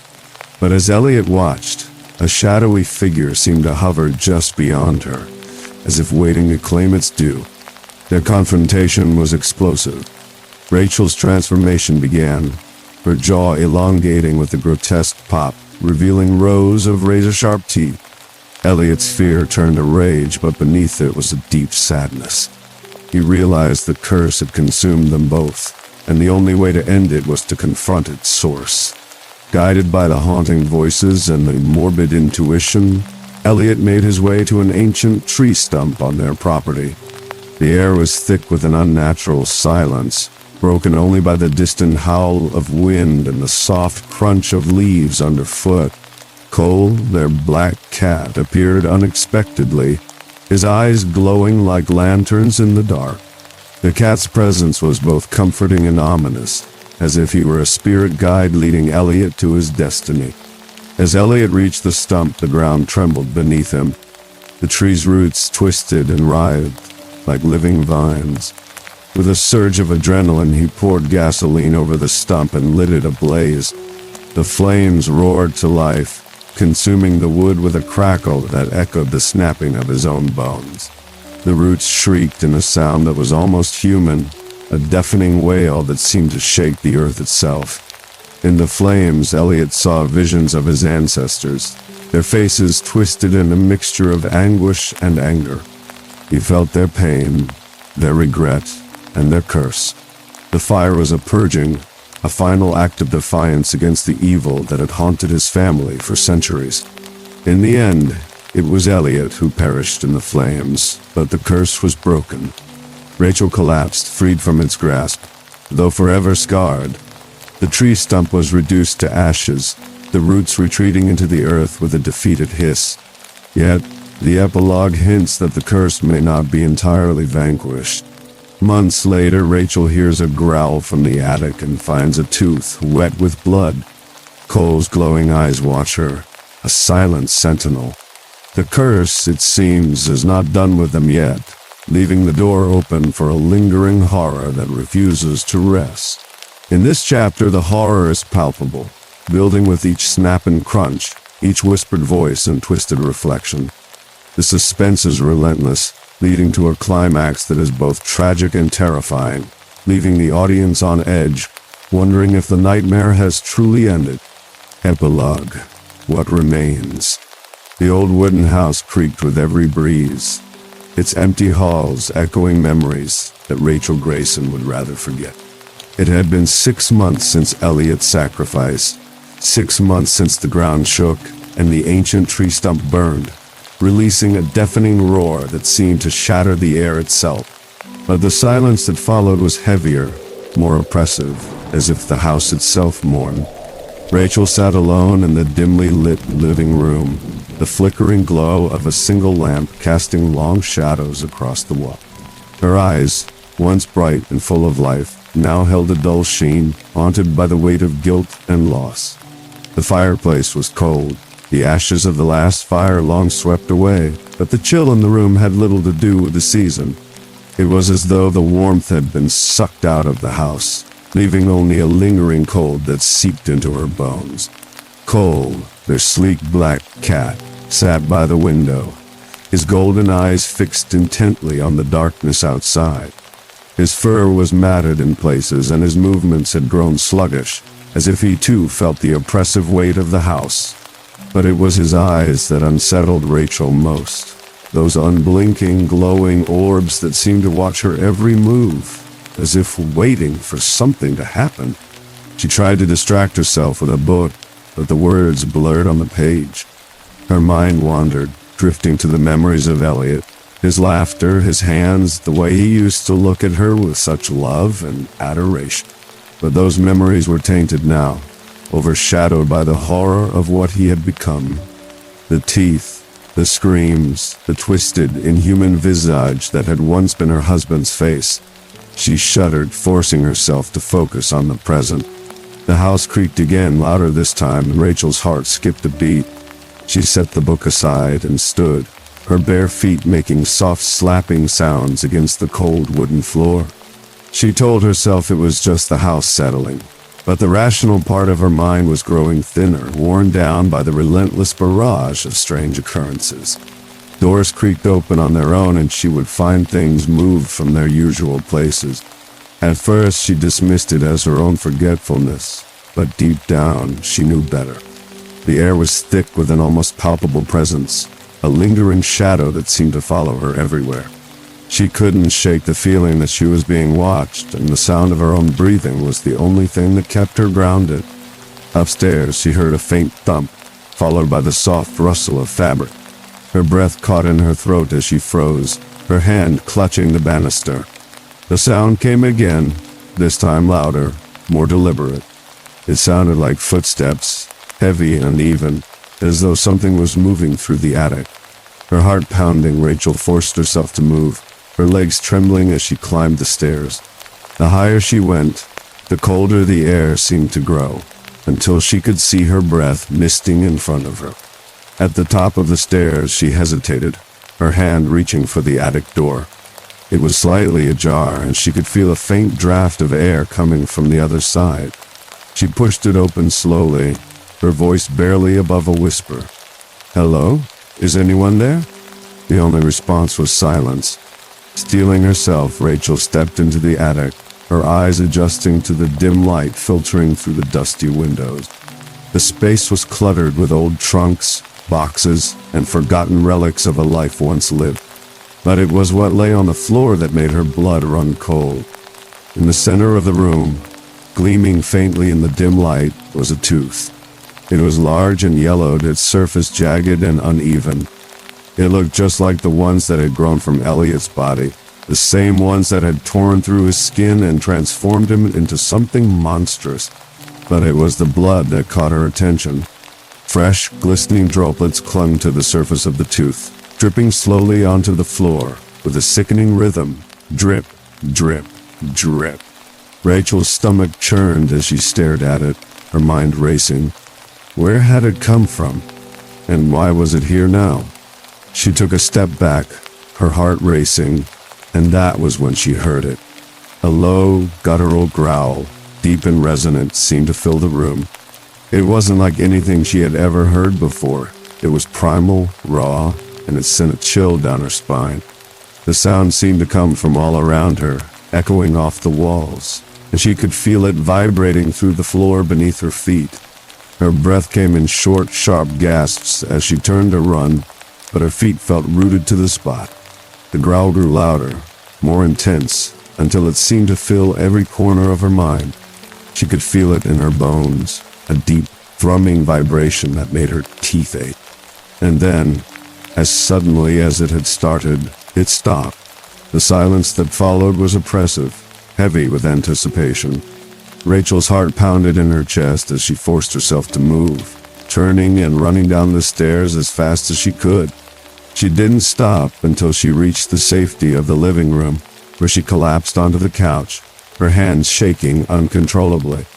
She sat there for a long time, trying to calm herself down, trying to tell herself it was just her imagination. But deep down, she knew the truth. The curse wasn't over. It had merely paused, waiting for the right moment to strike again. As the night wore on, Rachel found herself becoming increasingly paranoid. Every creak of the house made her jump. Every shadow seemed to move of its own accord. She couldn't shake the feeling that she was being watched, and the weight of the curse hung over her like a sword of Damocles waiting to fall. She tried to convince herself that she was safe, that Elliot's sacrifice had been enough to break the curse. But as she looked around the dark, silent house, she couldn't help but feel a growing sense of dread. The tooth in the attic was just the beginning, a warning that the horror was far from over. And as she sat there alone in the darkness, Rachel realized that some debts couldn't be paid. The course had taken Elliot, but it wasn't done with her yet. The teeth would keep growing, the memories would keep flooding her mind, and the presence would keep watching. The curse had marked her, and it wouldn't rest until it had claimed her too. As the hours dragged on, Rachel's mind began to unravel. The lines between reality and nightmare blurred, and she found herself questioning her own sanity. Was she truly being haunted, or was it all in her head? The uncertainty was suffocating, and she knew she couldn't keep living like this. In a desperate attempt to find answers, Rachel turned to the only person she could think of, Marcus, Elliot's childhood friend. She had avoided him since Elliot's death, afraid of what he might know. But now she had no choice. She needed to know if the curse had affected others, if there was a way to stop it before it was too late. As she dialed his number, her hands trembled. The phone rang several times before Marcus answered, his voice rough with sleep. Rachel hesitated, unsure of how to begin. But before she could say a word, she heard a strange noise in the background, a low, guttural growl that sent chills down her spine. "Marcus, what was that?" she asked, her voice barely above a whisper. There was a pause, and for a moment, Rachel wondered if the lion had gone dead. "I didn't hear anything," Marcus replied, his voice tight with tension. "Don't lie to me," Rachel snapped, her fear giving way to anger. "What's going on, Marcus? What do you know?" Another pause, longer this time. "We need to talk," Marcus said finally, his voice low and serious. "But not over the phone. Meet me at the old oak at midnight. And come alone." Before Rachel could respond, the line went dead. She sat there, staring at the phone, her mind racing. What did Marcus know? And why was he being so secretive? As the hours passed, Rachel's anxiety grew. She couldn't shake the feeling that she was walking into a trap, that Marcus might be involved in the curse somehow. But she had no choice. She needed answers, and Marcus was the only one who could provide them. At midnight, Rachel made her way to the old oak tree, her heart pounding in her chest. The tree loomed before her, its branches creaking in the wind. Marcus was already there, his figure silhouetted against the moonlight. "Thank you for coming," Marcus said, his voice low. "I know this is hard, but you need to understand what's happening." Rachel crossed her arms, her eyes narrowing. "What's going on, Marcus? What do you know about the curse?" Marcus sighed, running a hand through his hair. Elliot wasn't the only one affected. There are others, people who've been marked by the curse. And it's not just them, it's spreading, getting stronger. Rachel's breath caught. "Spreading? How?" Marcus hesitated, his eyes shifting nervously. "I think it's tied to the teeth. Every tooth that grows is a piece of someone else, someone who was wronged by your family. And the more teeth that grow, the stronger the curse becomes." Rachel felt a chill run down her spine. "And what about Elliot? He sacrificed himself to destroy the source. Why is the curse still active?" Marcus shook his head. "The source wasn't just the tree. It's in the bloodline, in the very ground itself." As Marcus spoke, the wind picked up, rustling the leaves and sending chills down Rachel's spine. She knew he was telling the truth, could see it in his eyes. The curse wasn't over. It was just beginning. And as they stood there, the weight of the curse hung over them like a storm cloud ready to unleash its full fury. Rachel knew that she couldn't run, couldn't hide. She had to face it head on, no matter what the cost. But as she turned to leave, she felt a strange sensation in her mouth, a sharp pain followed by a familiar, horrifying sight. A tooth was growing, pushing through her gums with a sickening crunch. Rachel screamed, clutching her mouth as the pain intensified. Marcus grabbed her arm, his eyes wide with fear. "Rachel, what's happening?" But Rachel couldn't answer. The pain was too much, and the realization hit her like a ton of bricks. The curse had marked her too, and it wouldn't rest until it had claimed her as its own. As the tooth continued to grow, Rachel's world spiraled into chaos. The curse had won, and she was just the beginning.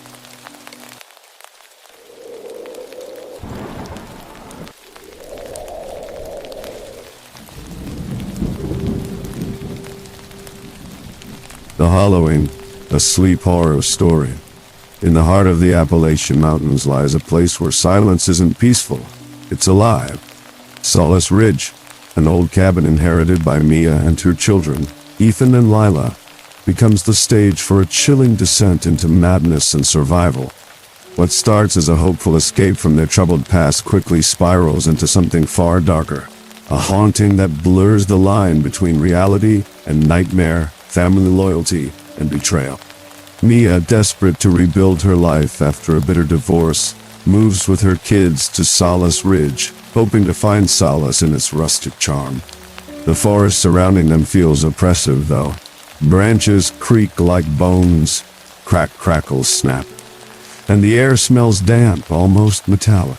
Their creepy neighbor, Mr. Alder, warns them not to stay too long because the woods have teeth. His unsettling gaze hints at secrets buried deep within the land's history.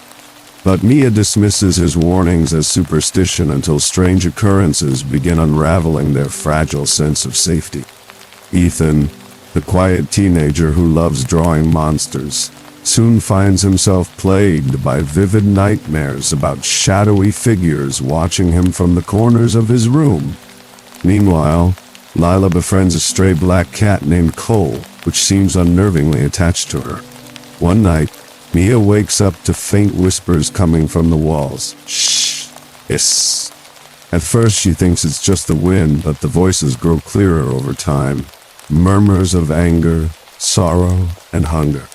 When Ethan draws a monstrous figure standing outside their window, a figure neither Mia nor Lila saw, but Cole stares at intently, meow or growl. It becomes clear they are not alone.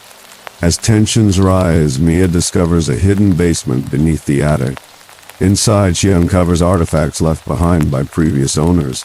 Journals filled with cryptic notes about feeding the roots, jars containing animal bones, and a crude wooden doll carved to resemble a child. These items hint at rituals meant to appease a malevolent entity trapped beneath the earth.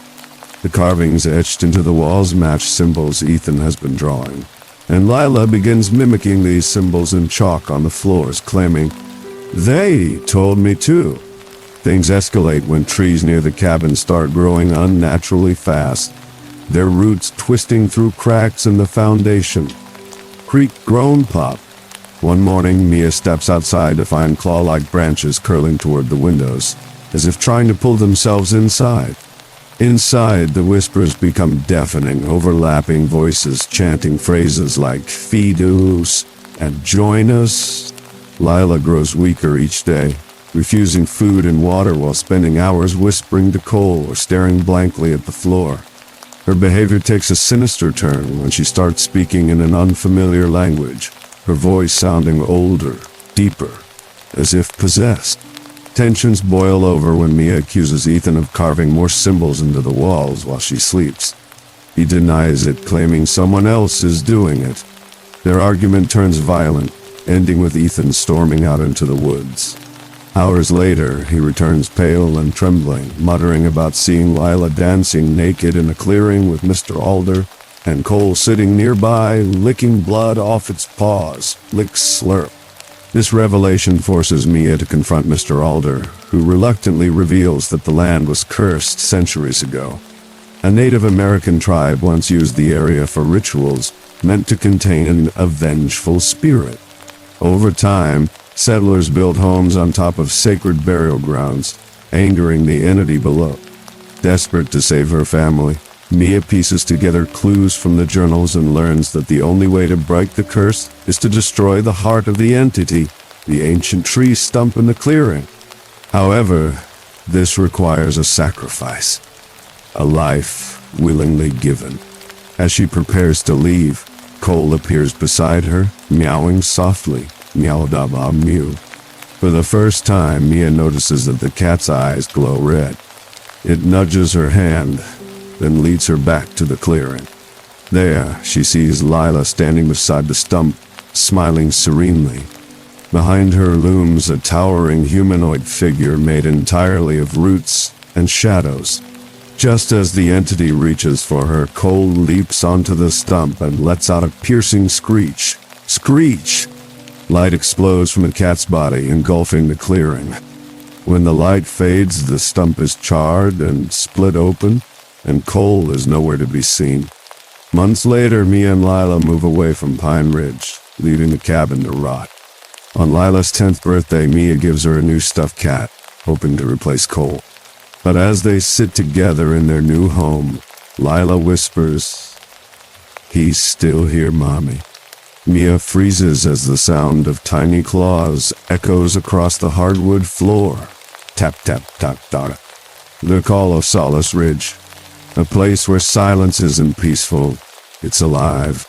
The car groaned as it climbed higher into the Appalachian Mountains, tires crunching against loose gravel. Crunch, crunch, crunch. Mia gripped the steering wheel tightly, her knuckles white from both exhaustion and anxiety. Beside her, Ethan sat slouched in his seat, headphones on, sketching furiously in a notebook.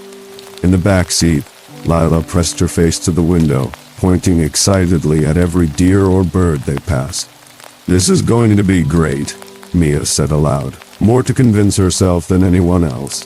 She glanced at Ethan in the rearview mirror, but caught only the faint reflection of his pencil moving across the page. He hadn't spoken much since they left their old life behind. His father's angry voice still echoed too loudly in his mind. And Lila? Well, Lila was different now. Ever since the divorce, she'd started talking about animals no one else could see.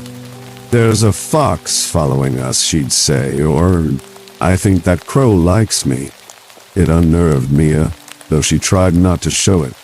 Finally, after what felt like hours, they reached the cabin known as Solace Ridge. Nestled deep in the woods, it looked just as Mia remembered from the pictures her uncle had sent years ago. A small weathered structure with peeling paint and a sagging porch. But something about it felt off. The trees surrounding it loomed unnaturally close, their gnarled branches clawing at the sky like skeletal fingers. A cold wind swept through the clearing, carrying with it the metallic tang of earth and decay. Whistle, whisper, hiss. As they stepped out of the car, Mia noticed how quiet everything was. No birds chirped, no insects buzzed. Even the rustling leaves seemed muted, as if the forest itself was holding its breath. Lila immediately ran toward the edge of the woods, chasing after something invisible. "Lila, stay close." Mia called, but her daughter barely acknowledged her. Instead, she crouched down and whispered softly, "Hello there." "What are you doing?"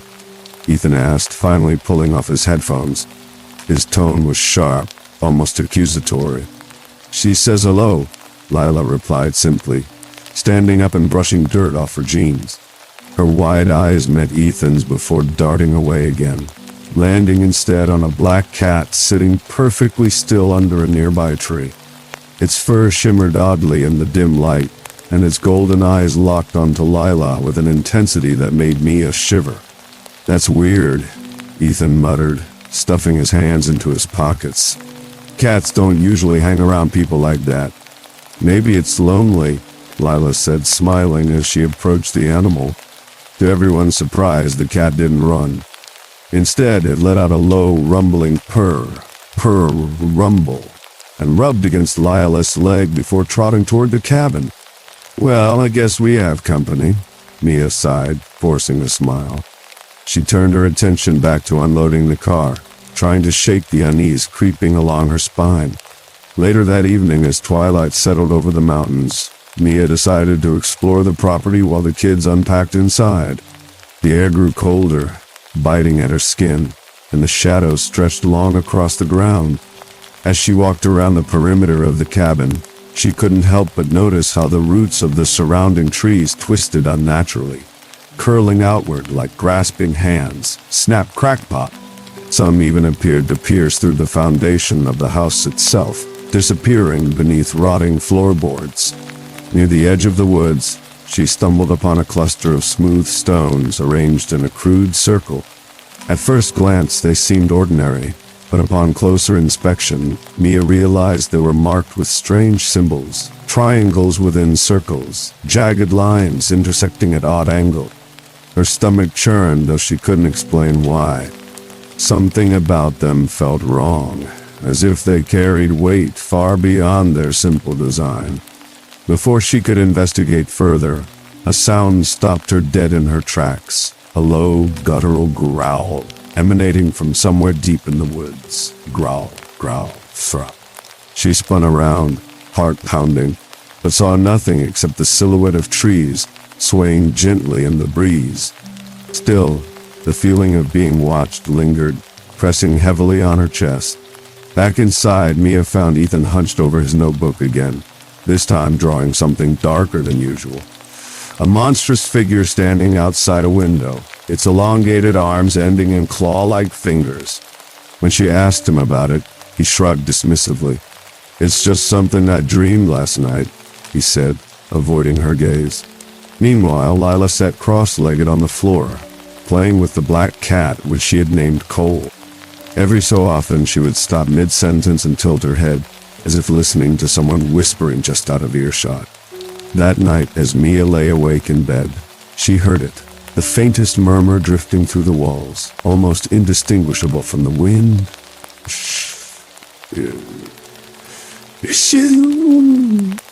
At first she thought it was her imagination, stress manifesting as phantom noises. But then came another sound, a soft scratching, rhythmic and deliberate, coming from somewhere above her head. She froze, straining to listen. Was it Ethan? Maybe he was sleepwalking again. Or perhaps it was just the house settling, the wood contracting in the cool mountain air. Whatever it was, it didn't stop, not until dawn broke, painting the horizon with streaks of pale orange and pink. By morning the sounds were gone, but the sense of dread remained, clinging to her like a second skin. Little did she know Solace Ridge had plans for all of them, and none involved leaving alive. Whispers in the walls. The house breathes, but you don't notice it until it's too late. On their second day at Solace Ridge, the novelty of the cabin had worn thin. The oppressive quiet that surrounded them grew heavier with each passing hour, pressing against Maya's chest like an invisible weight. Inside, the creaks and groans of the old woods seemed louder than ever. Groans squeaked pop, as though the house itself was alive and restless. Mia tried to shake off her unease by keeping busy. She cleaned out dusty cabinets, swept cobwebs from corners, and unpacked boxes filled with belongings she barely recognized anymore. But no matter how much noise she made, the silence always returned. Thicker, darker, more suffocating. It wasn't until late that night, when everyone else was asleep, that the whispers began. At first they sounded like distant murmurs, faint and indistinct, drifting through the walls. Shh. Mia sat upright in bed, heart pounding. "Ethan? Lila?" she called softly, thinking one of them might be sleepwalking again. When no one answered, she convinced herself it was just the wind, or maybe even her imagination. After all, stress could play tricks on the mind. But then came another sound, a soft tapping, rhythmic and deliberate, coming from somewhere above her head. Mia froze, straining to listen. Tap, tap. It wasn't constant. There were pauses between bursts, almost as if whatever was making the sound was waiting. Her pulse quickened. Could it be Ethan? He sometimes wandered around the house at night, muttering under his breath about monsters only he could see. Or perhaps it was Lila, still playing with Cole, who had become inseparable from her since their arrival. Summoning her courage, Mia grabbed a flashlight and stepped into the hallway. The beam of light cut through the darkness, revealing nothing but empty spaces and shadows that shifted unnaturally as she moved. Still, the tapping continued, tap, tap, tap, growing louder as she approached the stairs leading to the attic. Upstairs, the air felt colder, damp and heavy with the scent of mildew. The door to the attic hung slightly ajar, its hinges rusted and stiff. Pushing it open, Mia found herself staring into a cavernous space cluttered with forgotten relics. Old furniture draped in dusty sheets, stacks of yellowed newspapers, and trunks overflowing with tattered clothes. But what caught her attention most was the far wall, covered in strange carvings etched deep into the wood. They matched the symbols she'd seen earlier near the stone circle outside. Triangles within circles, jagged lines intersecting at odd angles. Each carving seemed painstakingly precise, as though made with purpose rather than idle hands. As Mia ran her fingers over them, the whispers returned, this time clearer, overlapping voices, speaking in languages she didn't understand. One phrase repeated itself over and over again. "Feed us." Her breath hitched. She stumbled backward, nearly tripping over a pile of debris. Suddenly, the room grew impossibly cold, and the flashlight flickered before dying completely, flicker fade out. In the pitch-black darkness, something brushed past her leg, something small, fast and furred. A low growl echoed behind her. Growl rumble, sending chills down her spine. Downstairs, Ethan woke abruptly, drenched in sweat. His notebook lay open beside him, pages filled with drawings of shadowy figures standing just beyond the edges of his vision. He couldn't remember sketching them, yet there they were, staring back at him with hollow eyes. Outside his window, the black cat Cole perched silently on the windowsill, watching him intently with glowing golden eyes. Meanwhile, Lila slept peacefully, or so it seemed. Occasionally, her lips would move, forming silent words. If anyone had been closed enough to hear, they would have realized she was repeating phrases like, "Let me help," and "It's hungry," her voice tinged with desperation. The next morning, Mia avoided mentioning the attic or the whispers. Instead, she focused on mundane tasks, making breakfast, organizing supplies, pretending everything was normal. Yet beneath her calm exterior, paranoia gnawed at her sanity. She kept glancing over her shoulder, half expecting to see someone, or something, standing there. Ethan noticed her behavior and confronted her later that afternoon. "You have been acting weird," he said bluntly, arms crossed. "And why does it feel like we're being watched?" "We're fine," Mia insisted, though her voice trembled slightly. "It's just an old house. Houses make noises." "Yeah, but houses don't whisper," Ethan shot back. His gaze drifted toward the staircase leading to the attic. "I heard something last night, too, and I keep seeing things that shouldn't be there." Before Mia could respond, Lila appeared, clutching Cole tightly.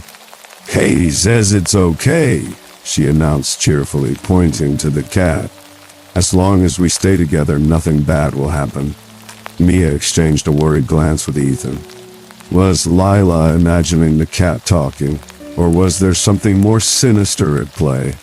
Over the past few days, her daughter had exhibited increasingly erratic behavior, talking to herself, claiming animals followed her everywhere, and now this. Could it be a sign of schizophrenia, a condition marked by delusions and hallucinations? Or was something else influencing her? That evening, as the sun dipped below the horizon, casting long shadows across the cabin, the atmosphere grew even tenser. The forest outside seemed alive with movement, branches swaying without wind, swish, swish, crick. Inside, objects shifted inexplicably.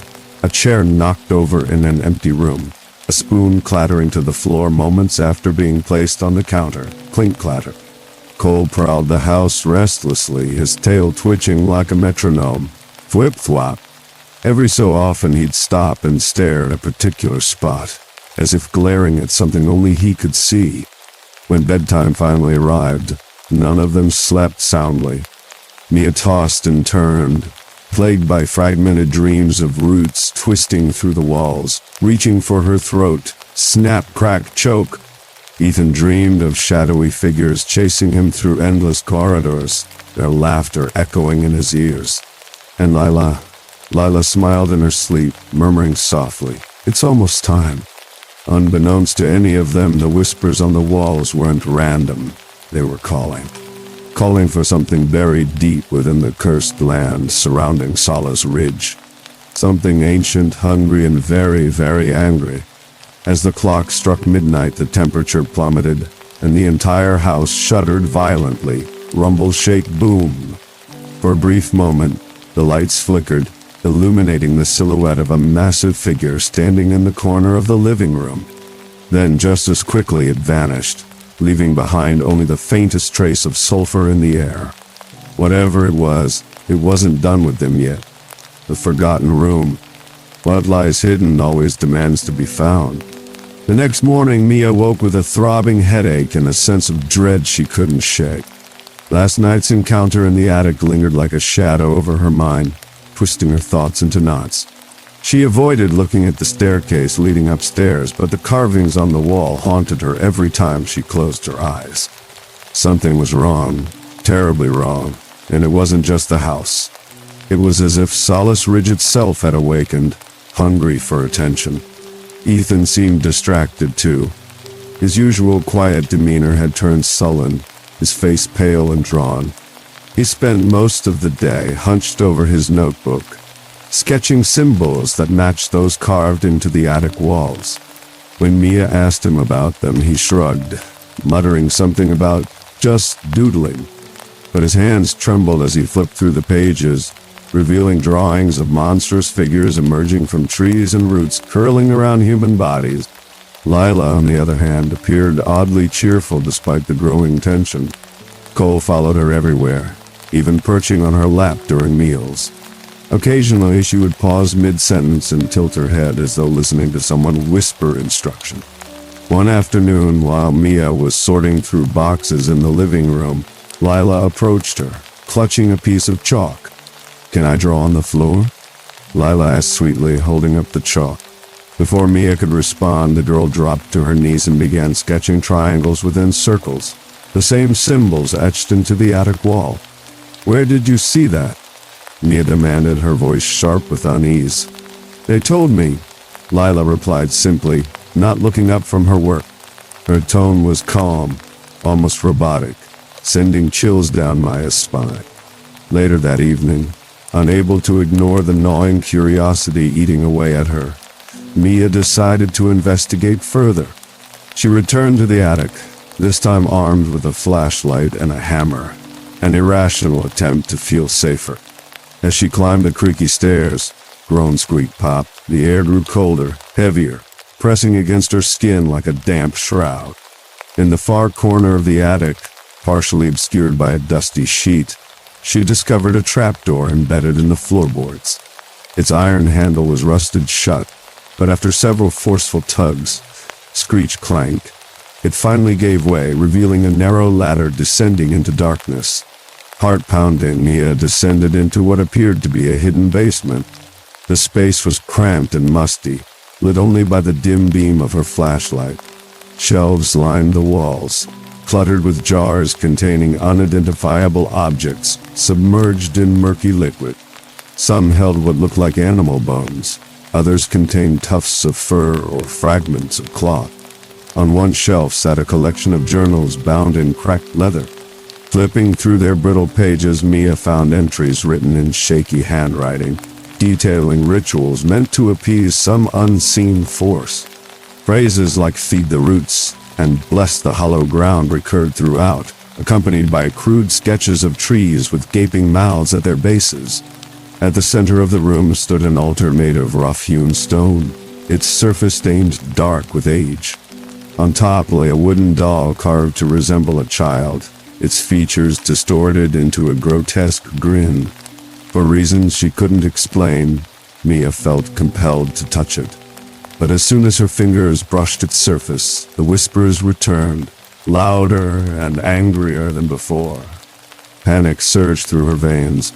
She stumbled backward, knocking over a jar that shattered on the floor. Crash tinkle. A foul stench filled the air as thick, black tendrils seeped out of the broken glass, writhing like snakes before dissipating into the shadows. Back upstairs, Ethan noticed Maya's distress immediately. "What happened?" he asked, his voice tinged with both concern and suspicion. "There's something down there," Mia stammered, pointing toward the attic. "We need to leave. Now." But leaving proved easier said than done. That night, as they packed their belongings, strange occurrences escalated. Doors slammed shut on their own, bang slam, and the lights flickered erratically, flicker fade out. In the kitchen, a spoon clattered to the floor moments after being placed on the counter, clink clatter, and Cole let out a piercing screech, his fur bristling as he stared at the ceiling. Lila remained eerily calm amidst the chaos. Sitting cross-legged on the floor, she continued drawing symbols with chalk, occasionally pausing to whisper softly to herself. At one point, she looked directly at Mia and said, "It doesn't want us to go." "Who doesn't?" Mia snapped, her patience fraying. "The thing in the tree," Lila answered matter-of-factly. Mia froze, recalling the ancient tree stump she'd seen near the stone circle outside. Could it somehow be connected to the entity haunting their home? And if so, how could they possibly escape its influence? As dawn broke, casting weak sunlight through the windows, Mia realized they were trapped, not physically, but mentally. The longer they stayed, the more entangled they became in whatever malevolent force inhabited Solace Ridge. Weakness, fear, anger, all the things evil spirits sought to exploit, were taking root within them. Desperate for answers, Mia confronted Mr. Alder, the creepy neighbor who lived down the mountain. Reluctantly, he revealed that the land beneath the cabin had once been sacred burial grounds used by Native American tribes for rituals meant to contain a vengeful spirit. Over time, settlers built homes on top of these grounds, angering the entity below and unleashing its wrath upon anyone foolish enough to disturb its slumber. "You've got two choices," Mr. Alder warned grimly. "Stay and fight it, or run and hope it doesn't follow." But running no longer felt like an option. The forest surrounding them seemed alive now, its branches reaching closer to the cabin, snap crack pop, as if preparing to swallow them whole. and deep within the forgotten room beneath the attic, the whispers grew louder, chanting a single word over and over again. Fee! They weren't alone anymore. Whatever lurked in the shadows knew their names, and it wanted them to stay forever. The Feast of Roots. The trees aren't growing, they're reaching. By the fourth day at Solace Ridge, the cabin felt less like a home, and more like a prison. The forest outside seemed alive, its roots twisting through cracks in the foundation. Snap, crack, pop, as if the earth itself was trying to pull the house down. Inside, the whispers grew louder, overlapping voices chanting phrases that echoed through the walls. Shh, growl. They weren't random sounds anymore, they carried meaning, though Mia couldn't quite decipher it. Ethan had stopped drawing monsters, and instead focused on carving symbols into his notebook with a penknife. His hands shook as he worked, beads of sweat forming on his forehead despite the cold air. When Mia asked him what he was doing, he muttered something about making it stop, before retreating further into himself. Lila, meanwhile, spent most of her time outdoors, skipping barefoot through the woods with cold trailing behind her. She claimed she could hear the trees talking to her, their voices soft but insistent.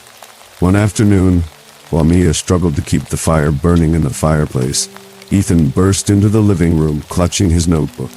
His face was pale, his eyes wide with panic. "I saw it again," he said breathlessly. "In the clearing where those stones are. It's waiting for us." "What did you see?" Mia demanded, setting aside the kindling. "A figure," Ethan replied, his voice trembling. "Made of roots and shadows. It looked right at me, and then it smiled." Before Mia could respond, Lila appeared in the doorway, her cheeks flushed from running. "You shouldn't go there," she said firmly, glaring at Ethan. "It doesn't like visitors." "Who doesn't like visitors?" Mia snapped, frustration boiling over. "The thing in the tree," Lila answered matter-of-factly. "It told me not to let anyone near the stump." Mia exchanged a worried glance with Ethan. Whatever was happening, it was affecting all of them, but Lila seemed particularly connected to it. Her behavior had grown increasingly erratic. She spoke in fragments, her sentences disjointed and cryptic. Sometimes she would stare blankly at the floor or whisper softly to Cole, who watched her with glowing golden eyes. That evening, unable to ignore the mounting tension, Mia decided to investigate the clearing Ethan mentioned. Armed with a flashlight and a pocket knife, she ventured into the woods, following a trail of gnarled roots that twisted unnaturally beneath her feet. Groan, squeak, crunch. The deeper she went, the darker the forest became, until even her flashlight struggled to pierce the gloom. Finally, she reached the clearing, a circle of smooth stones surrounding a massive tree stump. In the center of the stump was a hollow so deep it seemed endless. As she leaned closer, the air grew colder, heavy with the scent of damp soil and decay. Then she heard it, a low, guttural growl emanating from within the hollow. Growl, rumble, thrum. Suddenly, Cole darted past her, hissing fiercely. Hiss, screech. He crouched at the edge of the stump, arching his back as if preparing to pounce. Before Mia could react, the ground beneath her feet trembled violently. Rumbles shaped boom, and thick roots burst from the soil, curling around her ankles like grasping hands. She screamed, yanking free herself just as the roots retreated back into the earth. Panting, she stumbled backward, only to collide with someone or something standing behind her. Whirling around, she found herself face to face with Mr. Alder, the creepy neighbor. "You shouldn't be here," he said gravely, his voice barely above a whisper. "What is this place?" Mia demanded, her voice trembling.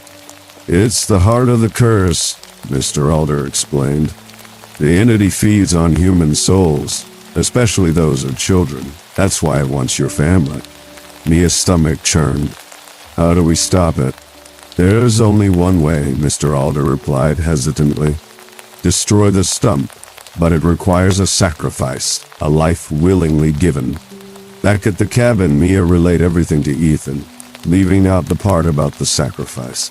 Instead, she focused on finding a way to destroy the stump without putting anyone in danger. Together, they devised a plan to set fire to the clearing using kerosene they brought for the lanterns. But Lila wasn't convinced. Sitting cross-legged on the floor, she continued drawing symbols with chalk, occasionally pausing to whisper softly to herself. At one point, she looked directly at Mia and said, "It won't work. You can't kill what's already dead." Frustrated and exhausted, Mia snapped. "Then what do you suggest we do? Just sit here and wait for it to take us?" Lila shrugged, her expression eerily calm. "Maybe it's better if we stay." The next morning, as they prepared to execute their plan, strange occurrences escalated. Doors slammed shut on their own, bang slam, and the lights flickered erratically, flicker fade out. In the kitchen, a spoon clattered to the floor, moments after being placed on the counter. Clink clatter, and Cole let out a piercing screech. Screech, his fur bristling as he stared at the ceiling. Desperate to maintain some semblance of control, Mia forced everyone to stick together. But as they approached the clearing, Lila suddenly broke away, running toward the stump with Cole close behind Colette. "Lila, no," Mia shouted, chasing after her. When she reached the clearing, she froze. Layla stood beside the stump, smiling serenely as thick roots curled protectively around her legs. Behind her loomed a towering humanoid figure, made entirely of roots and shadows, its hollow eyes glowing faintly. "It's okay, Mommy," Lila said softly. "Hay says he'll leave us alone if I stay." "No," Mia screamed, lunging forward. But before she could reach her daughter, Cole leapt onto the stump and let out a deafening screech. Screech! Light exploded from his body, engulfing the clearing in blinding brilliance. When the light faded, the stump was charred and split open, and Cole was nowhere to be seen. For a moment, everything was silent. Then the forest exhaled, a collective sigh of relief as the oppressive weight lifted from the land. As they made their way back to the cabin, Mia realized the whispers were gone. But as she glanced over her shoulder, she noticed Cole sitting silently under a nearby tree, watching them with glowing golden eyes. They weren't truly safe. Not yet. The betrayal. Family ties are strongest until they snap. The days that followed Cole's sacrifice felt like a fragile truce. The oppressive weight of Solace Ridge had lifted, and the forest no longer seemed alive with malevolent intent. Yet, Mia couldn't shake the feeling that something was still watching them, waiting. Ethan withdrew further into himself, his once vivid drawings replaced by blank pages in his notebook. He spent hours sitting by the window, staring out at the woods as if expecting something to emerge from the shadows. Snap, crackle, pop. Lila, on the other hand, became eerily quiet, her cheerful demeanor replaced by a distant, almost robotic calm. She rarely spoke unless prompted, and when she did, her words were cryptic, tinged with an unsettling certainty. Mia tried to hold herself together for the sake of her children, but cracks began to show. Sleep eluded her. Every time she closed her eyes, she saw flashes of the clearing, the charred stump, the glowing figure made of roots, and Cole's final, piercing screech. Screech! Her mind replayed it over and over, each loop tightening the knot of guilt in her chest. Had they truly escaped the curse? Or had they merely postponed its wrath? One evening, tensions boiled over during dinner. Ethan pushed his plate away, glaring at Mia across the table. "You don't get it," he snapped, his voice trembling with anger. "I didn't carve those symbols. Something else is doing it." "Then who?" Mia shot back, frustration bubbling over. "Because I'm not imagining things moving around this house or hearing voices in the walls." "Shh! It's not me," Ethan shouted, standing abruptly. His chair scraped against the floor with a grating sound. Screech, squeak. "You think I'm crazy?" like Dad always said. The room fell silent. Ethan's accusation hung heavy in the air, slicing through whatever fragile bond remained between them. Mia opened her mouth to respond but found herself unable to speak. Instead, she watched as her son stormed out of the cabin, slamming the door behind him, bang slam. Lila sat quietly, picking at her food with disinterest. After a moment, she looked up at Mia and said softly, "He'll come back. They always do." Mia stared at her daughter, unnerved by the lack of emotion in her voice. "What do you mean, they?" Lila shrugged, her gaze drifting toward the window. Outside, the black cat Cole appeared briefly before vanishing into the trees. Hours passed without any sign of Ethan. Panic set in as Mia grabbed a flashlight and ventured into the woods, calling his name. The forest seemed darker than ever, its branches clawing at the sky like skeletal fingers. Groan, squeak, crunch. Every step felt heavier, as though the earth itself resisted her presence. Finally, she reached the clearing where the cursed stump lay split open. To her horror, she found Ethan standing there, pale and trembling, his eyes wide with terror. Beside him stood Mr. Alder, the creepy neighbor, holding the wooden doll from the hidden basement. And next to them, Cole sat silently, licking blood off his paws, lick slurp. "What's going on here?" Mia demanded, her voice shaking. Mr. Alder turned to face her, his expression unreadable. "Your boy saw something he shouldn't have," he said grimly. Ethan stepped forward, his voice barely above a whisper. "Lila, she was dancing around the stump, naked, with him." He pointed accusingly at Mr. Alder. Mia's heart sank. She glanced at Cole, whose glowing golden eyes seemed to pierce straight through her. "Is this true?" she asked weakly. Before anyone could answer, the ground beneath their feet trembled violently. Rumble, shake, boom, and thick roots burst from the soil, wrapping tightly around both Ethan and Mr. Alder. Their screams echoed through the clearing as they were dragged downward, disappearing into the gaping hollow of the stump. "No!" Mia screamed, lunging forward, but Cole blocked her path, hissing fiercely, his screech. Behind her, Lila emerged from the trees, her small frame silhouetted against the moonlight. "It's okay, Mommy," she said softly. "They're feeding the roots now." Back at the cabin, Mia sat alone in the living room, clutching a blanket tightly around her shoulders. Her thoughts raced, fragmented and chaotic. Was Lila possessed? Delusional? Or was she simply part of the curse now, her mind fractured by schizophrenia, a condition marked by hallucinations, delusions, and disorganized thinking? Lila entered the room quietly, carrying the wooden doll. She placed it gently on the coffee table before curling up beside Mia. For a long moment, neither of them spoke. "I'm sorry," Lila whispered finally, resting her head on Mia's lap. "For what?" Mia asked, her voice breaking. "For making you choose."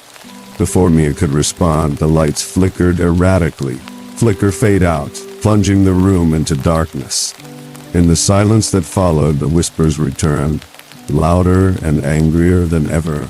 "Shh, shh, shh," growl. They weren't coming from the walls anymore.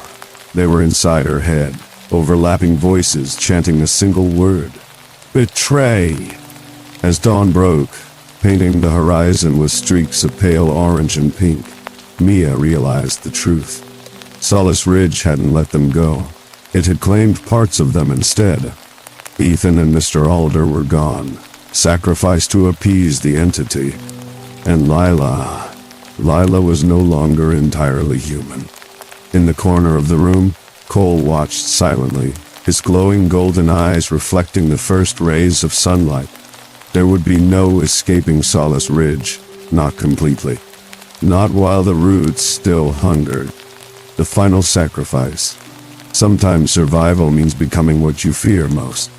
The days after Ethan's disappearance dragged on like a never-ending nightmare. Mia tried to convince herself that he had simply run away, that Mr. Alder had taken him somewhere safe. Any explanation other than the truth gnawing at her sanity. But deep down, She knew better. Solace Ridge hadn't released its grip on them. It had merely shifted its focus. Lila remained eerily calm, almost robotic in her behavior. She spent hours sitting by the window, sketching triangles within circles with chalk or whispering softly to Cole, who now seemed permanently attached to her side. Occasionally she would pause mid-sentence and tilt her head as though listening to someone or something only she could hear. Her once innocent eyes now carried weight far beyond her years, reflecting an intelligence both alien and unsettling. Mia watched her daughter closely, searching for signs of schizophrenia condition marked by hallucinations, delusions, and disorganized thinking. Was Lila imagining the voices, or were they real? And if they were real, what did that mean for all of them? One evening, as twilight settled over the mountains, casting long shadows across the cabin, Mia decided to confront Lila directly. "Tell me the truth," she said firmly, kneeling beside her daughter. "What happened to Ethan?" Lila looked up from her drawings, her expression unreadable.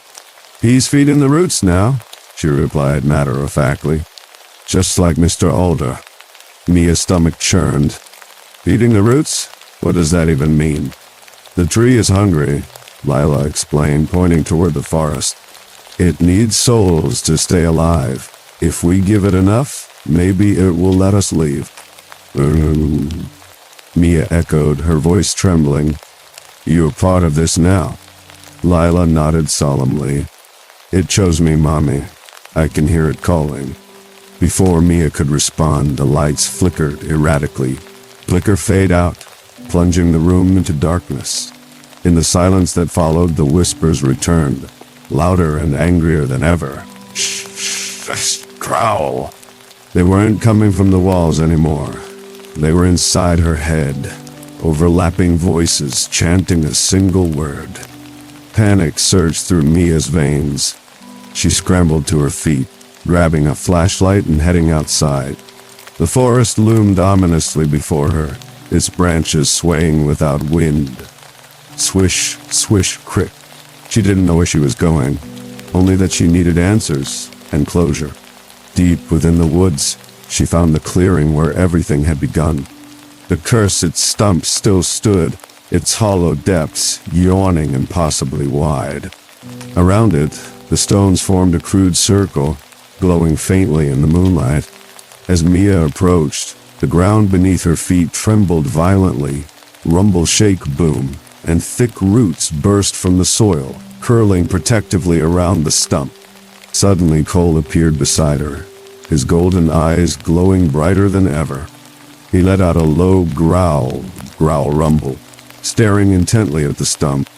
Then, unexpectedly, he turned to Mia and nudged her hand gently, thump thump. "What do you want me to do?" Mia whispered, tears streaming down her face. Cole's gaze shifted toward the knife strapped to her belt, the same one she'd brought during their failed attempt to destroy the stump days earlier. "No," Mia choked out, shaking her head. "I can't." But the whispers grew deafening, pressing against her mind like a vice. Images flashed before her eyes, Ethan screaming as roots dragged him underground, Mr. Alder clutching the wooden doll, Lila smiling serenely beside the cursed stump. Each memory twisted the knife deeper into her heart, until she couldn't bear it any longer. Summoning every ounce of courage, Mia stepped forward and plunged the knife into the base of the stump. Crunch, crack, pop. Black tendrils seeped out of the wound, writhing like snakes before dissipating into the shadows. For a brief moment, the forest exhaled, a collective sigh of relief, as the oppressive weight lifted from the land. But just as Mia thought it was over, the ground shook violently again, rumble, shake, boom, and the massive figure made of roots and shadows emerged from the stump. Its hollow eyes glowed faintly as it reached her with claw-like fingers. Desperate, Mia grabbed the wooden doll from her pocket, the one she'd retrieved from the hidden basement, and hurled it into the creature's gaping mouth. There was a deafening roar, echo, boom, and the figure collapsed into itself, dissolving into ash. When Mia returned to the cabin, she found Lila waiting for her, Cole perched silently on her lap. Her daughter's expression was calm but distant, as though she understood exactly what had transpired. "It's done," Mia said weakly, sinking onto the couch. "Yes," Lila replied softly. "For now." As dawn broke, painting the horizon with streaks of pale orange and pink, Mia realized the curse wasn't entirely gone. It had merely been contained. And while they might finally escape Solace Ridge, some wounds would never heal. Months later, after moving to a new home miles away, Mia gave Lila a stuffed cat as a gift, hoping to replace Cole. But as they sat together in their living room, Lila whispered, "He's still here, Mommy." Mia froze as the sound of tiny claws echoed across the hardwood floor. Tap, tap, tap, tap. They weren't truly free. Not yet. Not while the roots still hungered. Epilogue. What remains? Some wounds never heal. Months had passed since they left Solace Ridge, but the memories lingered like shadows too stubborn to fade. Mia and Lila settled into a small apartment in a quiet suburb miles away from the Appalachian Mountains. It was supposed to be a fresh start, a chance to rebuild their lives after everything they'd endured. But no matter how hard Mia tried to move forward, she couldn't escape the feeling that something or someone was watching them. The new home was cozy enough, with soft carpeting, freshly painted walls, and sunlight streaming through lace curtains.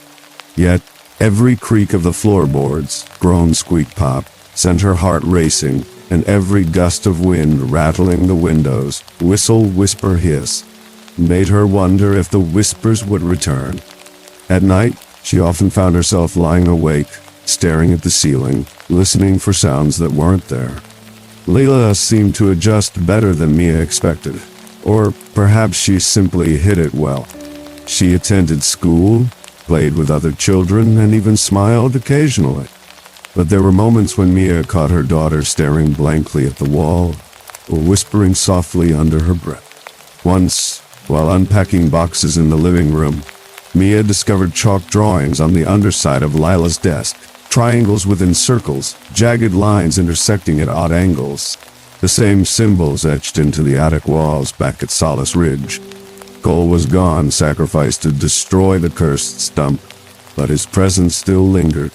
Sometimes, Mia swore she heard faint meowing, meow double mew, coming from empty rooms, or felt the brush of fur against her leg as she walked past corners. She told herself it was just her imagination, stress manifesting as phantom sensations. But deep down, she knew better. On Lila's 10th birthday, Mia decided to surprise her with a gift, a stuffed black cat meant to replace Cole. "It's not him," she said gently, handing the toy to her daughter, "but maybe it'll remind you of happier times." Lila accepted the gift without hesitation, cradling it in her arms like a treasured keepsake. For a moment, she seemed genuinely happy. Then, as they sat together on the couch, she leaned close and whispered, "He's still here, Mommy." Mia froze, her blood turning to ice. Before she could respond, the sound of tiny claws echoed across the hardwood floor. Tap, tap, tap. Her eyes darted toward the hallway, where shadows stretched unnaturally long despite the midday sun streaming through the windows. "What do you mean?" Mia asked cautiously, her voice barely above a whisper. "He watches us," Lila replied matter-of-factly, pointing toward the corner of the room. "To make sure we don't forget." "Forget what?" "The curse? The sacrifices? Or the fact that some horrors can never truly be escaped?" As weeks turned into months, strange occurrences began creeping back into their lives. Objects moved inexplicably, a spoon clattering to the floor moments after being placed on the counter. Clink clatter, a chair knocked over in an empty room, bang thud. Lights flickered erratically, flicker fade out, and the temperature dropped suddenly, leaving frost on the windowsill, crackle freeze. One evening, while tucking Lila into bed, Mia noticed something chilling. The stuffed cat's golden eyes glowed faintly in the dark. She blinked, thinking it was a trick of the light, but the glow remained steady, almost lifelike. "Good night, Mommy," Lila said softly, pulling the covers up to her chin. "Good night, sweetheart," Mia replied, forcing a smile before turning off the lamp. As she closed the door behind her, she heard it again, the faintest murmur drifting through the walls. Shh. Hish. This time, it wasn't random noise. It carried meaning, overlapping voices chanting a single word. Fee. Panic surged through her veins. She rushed back to Lila's room, only to find her daughter sleeping peacefully, the glowing-eyed stuffed cat perched beside her pillow. Outside, the wind howled mournfully, whistle whisper hiss, and tree branches scraped against the window pane like skeletal fingers. Scratch, scrape, pop. Mia realized then that Solace Ridge hadn't let them go. Not completely. The roots still hungered, their reach extending far beyond the cursed land. And whatever entity had claimed Ethan and Mr. Alder now waited patiently, biding its time until they slipped up again.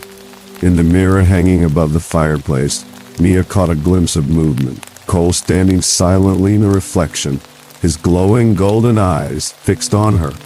When she turned around, the room was empty. By the end of the year, Mia stopped trying to fight it. She focused instead on protecting Lila, shielding her from the truth about their past, or at least delaying the inevitable reckoning. But late at night, when sleep eluded her, she often wondered, was this punishment for failing to save Ethan? Or was it simply the price of survival? In the final days of December, as snow blanketed the ground and icicles hung from rooftops like frozen daggers, drip, drip, crack, Mia received a letter postmarked from Pine Ridge. Inside was a single sheet of paper with one sentence scrawled in shaky handwriting. "The forest remembers." She burned the letter immediately, watching the flames consume the words, crackle, flare, ash. But even as the ashes scattered, the message lingered in her mind, a reminder that some scars run deeper than flesh, and some debts are never fully paid. Far away, in the heart of the Appalachian Mountains, Solace Ridge stood silent and abandoned. Its walls still bore the carvings, its attic still hid the forgotten room, and its clearing still housed the cursed stump, waiting, watching, whispering, because sometimes survival isn't freedom, it's just another form of captivity.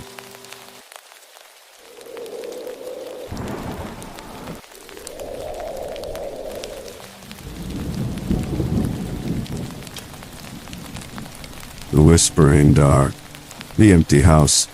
The story begins on a crisp autumn evening. Ethan stands at the edge of the driveway, staring at his childhood home. The once vibrant house now looks abandoned, its paint peeling and its windows boarded up. The air is heavy with the scent of decay and rot. Ethan hasn't been back to Willowbrook in years, not since his father's erratic behavior drove him and his mother away. Now, with his father gone, Ethan has no choice but to return. As he steps inside, the creaking of the old wooden floorboards echoes through the empty halls. Something feels off. It's too quiet, and the shadows seem to move on their own.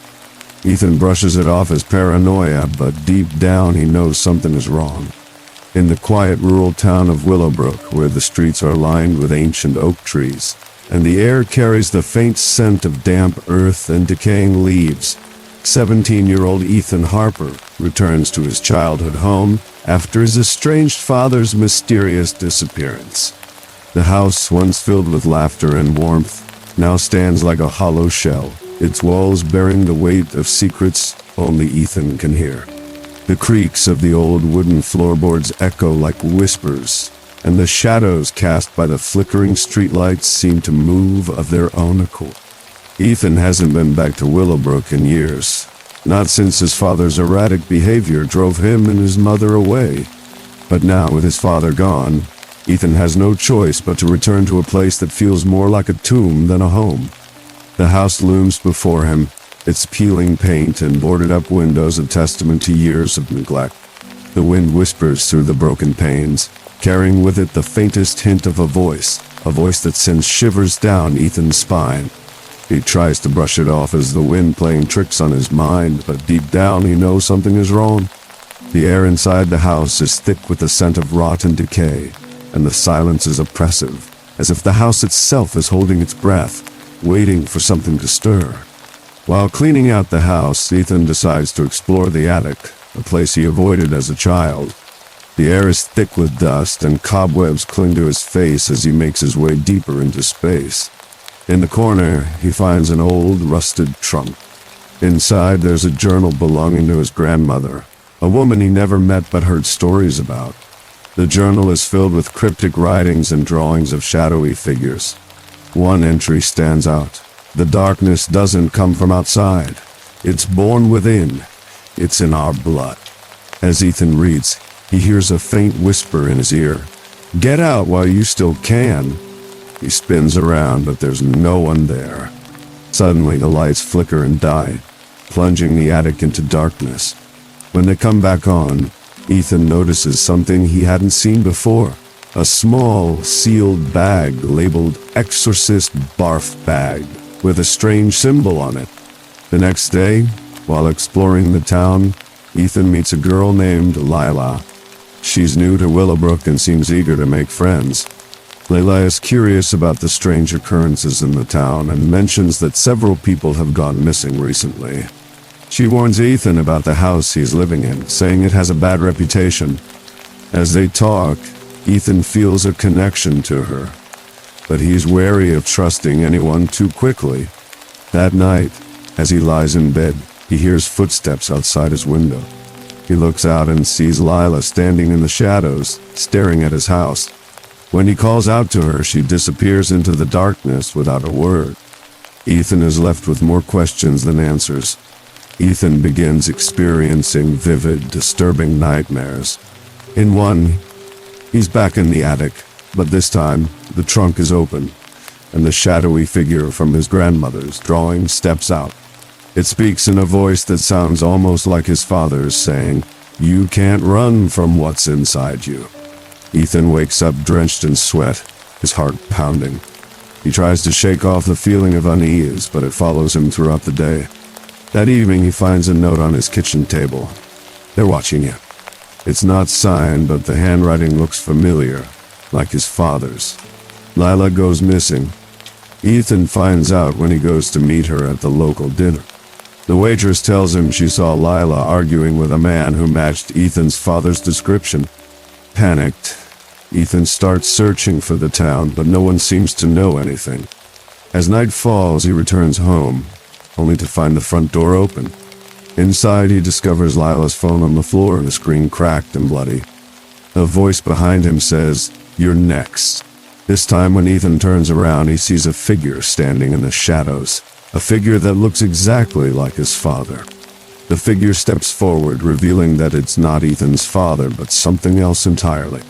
It explains that Ethan's family has been cursed for generations, and the darkness within him is growing stronger. The journal, the whispering shadows, the nightmares, it's all part of the curse awakening. The figure warns Ethan that he must confront the darkness head-on if he wants to survive. But as Ethan listens, he realizes that the figure might not be telling him the whole truth. Is it a guardian or another part of the curse? As he tries to decide, the lights go out again, and this time they don't come back on. Ethan is trapped in the dark, his mind spiraling. The whispers grow louder, and the shadowy figures from his nightmares begin to surround him. He hears Lila's voice, pleading for help, but when he tries to follow it, he realizes it's just another illusion. The darkness is playing on his fears, and Ethan's grip on reality begins to slip. In a desperate attempt to escape, he stumbles through the house, knocking over furniture and shattering glass. The sound of breaking glass is deafening crash. Shatter! But it's drowned out by the pounding in his head. Finally, he finds the attic and the trunk. Inside, he discovers a disturbing truth. His grandmother was a cult leader who made a pact with a malevolent entity, trading their sanity and souls for power. The entity has been waiting, and now it's coming for Ethan. Armed with the knowledge from the journal, Ethan faces the entity. It manifests as a dark, shapeless mass that seems to fill the room. It taunts him, saying he's just like his father, his grandmother, weak and corruptible. But Ethan refuses to give in. He remembers the words from the journal. The only way to defeat the darkness is to confront it within yourself. With newfound determination, Ethan confronts the entity, screaming, "I am not afraid of you." The entity roars in response, the sound like thunder in his ears. Boom. Boom. But Ethan stands on his ground. Slowly, the darkness begins to recede, and the whispering stops. For a moment there's silence. Ethan wakes up the next morning, unsure of what's real and what was a dream. The house feels quiet, the shadows gone. But as he walks downstairs, he notices something on the table, a sealed exorcist barf bag. It's identical to the one he found in the attic. He picks it up, his hands trembling. Suddenly, he hears a faint whisper in his ear. It's not over. Ethan spins around, but he's alone. The screen fades to black as the whisper grows louder, echoing in his mind. It's just beginning. The attic discovery. The air clung to Ethan like a damp shroud as he climbed the narrow, creaking stairs to the attic. The wooden steps groaned under his weight, each one protesting as if warning him to turn back. Creak. Creak. The sound echoed in the hollow silence of the house, making him feel even more alone. Ethan hesitated at the top of the stairs, his hand grasping the cold metal doorknob. The attic had always been a place of mystery, a forbidden realm his father had strictly off limits when he was a child. Now, with the house empty and his father gone, Ethan felt an eerie pull to explore it. He pushed the door open, and a wave of dust swirled around him, dancing in the faint sunlight filtering through the grimy attic window. The air was thick with the smell of decay and old paper. Ethan coughed, covering his mouth with his sleeve as he stepped inside. Cobwebs clung to his face, sticky and clinging, and he brushed them away with a shiver. The attic was smaller than he remembered, filled with old trunks, stacks of yellowed newspapers, and forgotten furniture shrouded in sheets. In the corner, partially hidden by shadows, was an old, rusted trunk with a heavy-looking lock hanging from its front.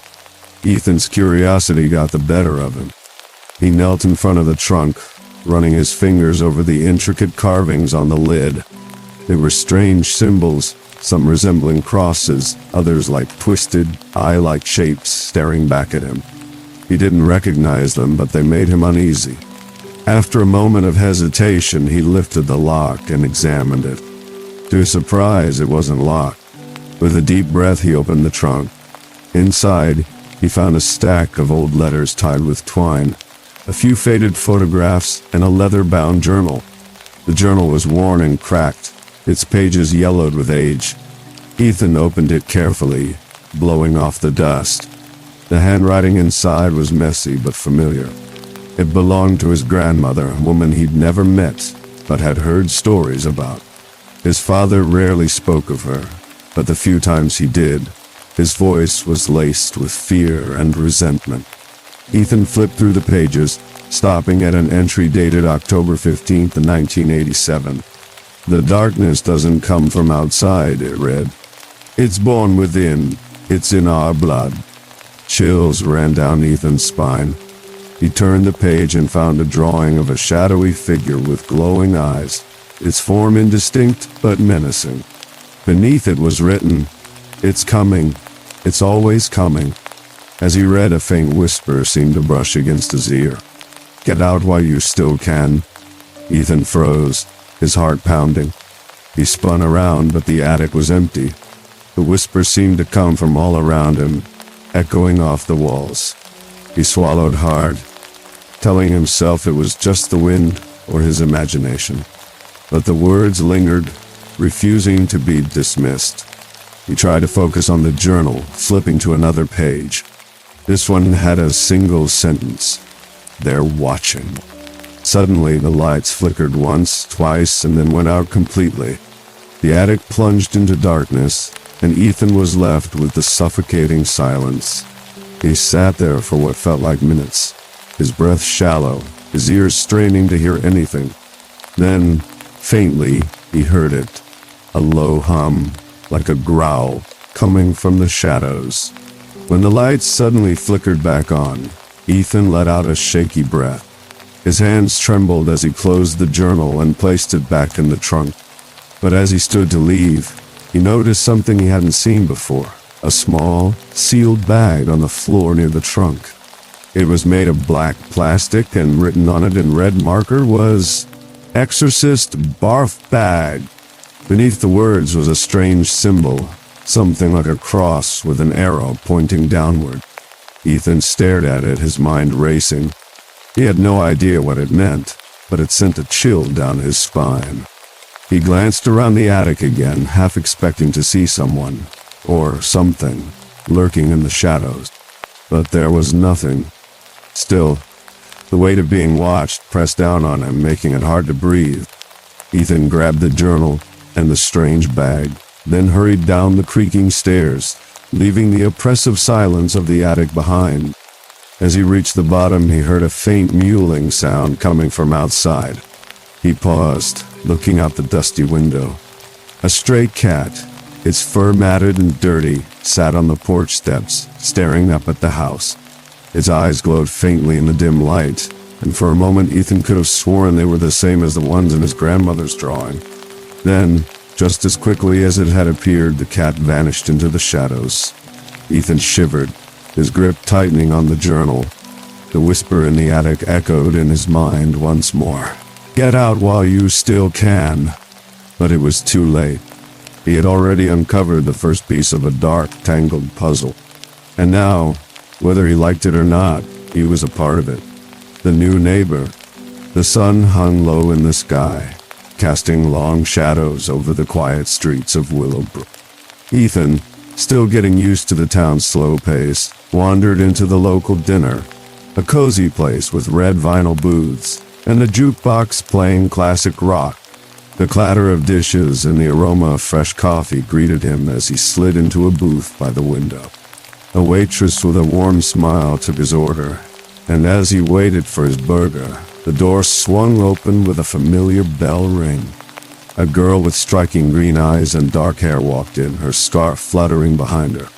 She scanned the room, her gaze pausing on Ethan before she took a seat at the counter. Curiosity piqued. Ethan watched her from afar. She seemed out of place, yet there was something familiar about her. As his burger arrived, the girl glanced over and smiled, catching his eye. Ethan felt a flush rise to his cheeks, quickly looking away. Minutes later, she slid into the booth across from him. "Mind if I join you?" she asked, her voice light and smooth. Ethan shook his head, and she introduced herself as Lila, new to Willowbrook. They chatted easily about school and music, their conversation flowing like they'd known each other for years. As the dinner emptied, Lila leaned in, her tone turning serious. "I couldn't help but notice where you're staying. That house has a bad reputation," she said. Her eyes locked on his. Ethan felt a shiver run down his spine. "People say it's haunted," she continued, her voice low. "Several folks have gone missing around there." Ethan's mind raced. "Do you think it's true?" he asked, his voice barely above a whisper. Lila hesitated. "I don't know, but I do know something's off about this town. I've heard whispers at night like someone's watching me." As they left the dinner, Ethan spotted a stray cat rummaging through a trash can. It meowed pitifully, its fur matted. Without thinking, he approached it, offering a fry from his burger. The cat nuzzled his hand, and Ethan felt a warmth he hadn't felt in a long time. "I'll call you midnight," he whispered, scooping up the cat. The sun dipped below the horizon as Ethan and Lila parted ways. He thanked her for the talk, feeling a connection he couldn't ignore. As he walked home, midnight by his side, he wondered about Lila's warnings. Later that night, Ethan lay in bed, midnight curled beside him. A creak outside his window drew his attention.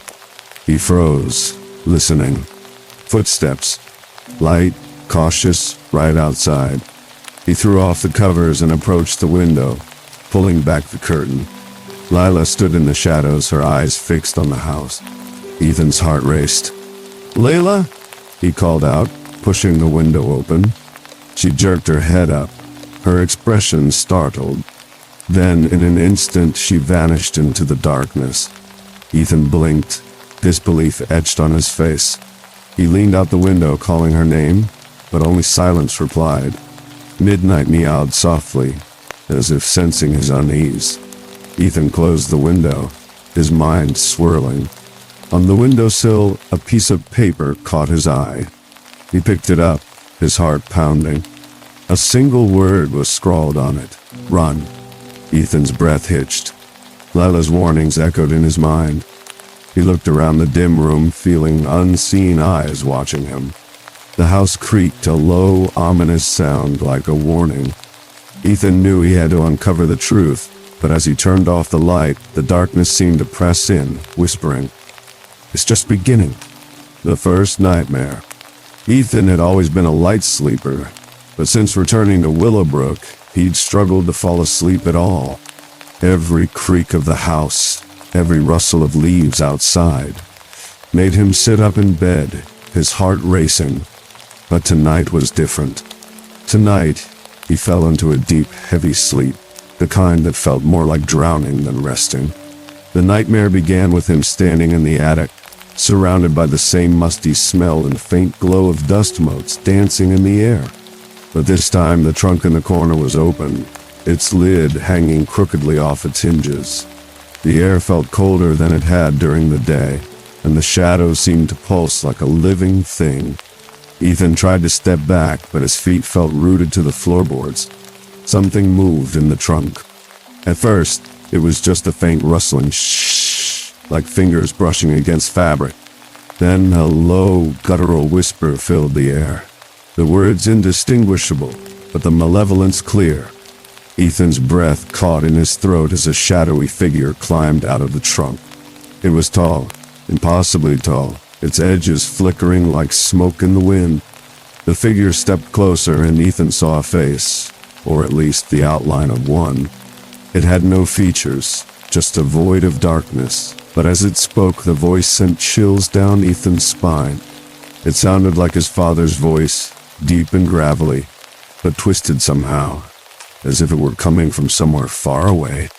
"You can't run from what's inside you," it said, each word echoing in Ethan's mind like a hammer strike.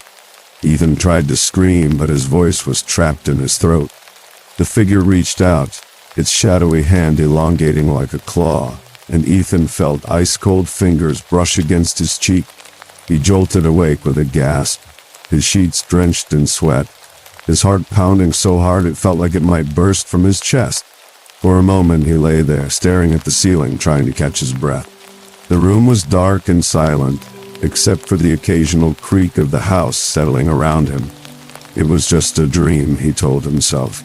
But the voice lingered in his mind, and the memory of that cold touch made him shiver. He threw off the covers and swung his legs over the side of the bed, planting his feet firmly on the ground. The wooden floor was chilly beneath his toes, but it was a grounding sensation, a reminder that he was awake now. He fumbled for the bedside lamp, his fingers trembling as he turned it on. The warm yellow light spilled across the room, chasing away the shadows. But the relief was short-lived. As he stood up to grab a glass of water from the kitchen, he noticed something on the kitchen table. It was a piece of paper, folded into a neat square. Ethan's heart skipped a beat as he picked it up. The paper was cold to the touch, and it felt heavier than it should have. He unfolded it slowly, his hands trembling. The message was scrawled in messy handwriting. "They're watching you." Ethan's breath hitched. The handwriting looked familiar. It was his father's. But his father was gone, disappeared, vanished without a trace. He spun around the room, half expecting to see someone standing there, but he was alone. The silence was oppressive, heavy with the weight of unspoken threats. Ethan crumpled the note in his hand and tossed it into the trash, trying to tell himself it was just his imagination playing tricks on it. But the words lingered in his mind, echoing the voice from his nightmare. "They're watching you." He couldn't shake the feeling that he was being watched. Every shadow in the room seemed to writhe and twist, as if something was hiding just out of sight. That night, Ethan didn't sleep at all.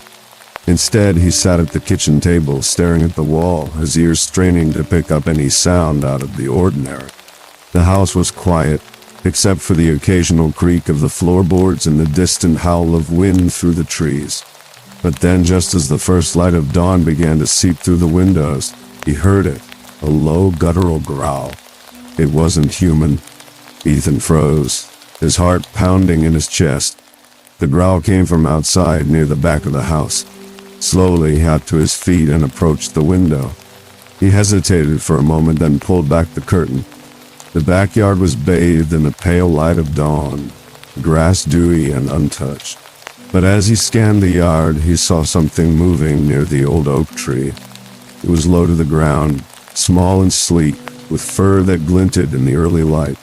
It was a dog, a black Labrador with a patch of white on its nose.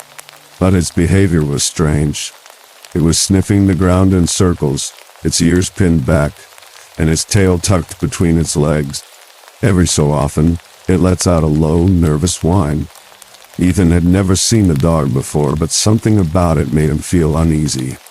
He knocked on the window, hoping to scare it away, but the dog didn't react.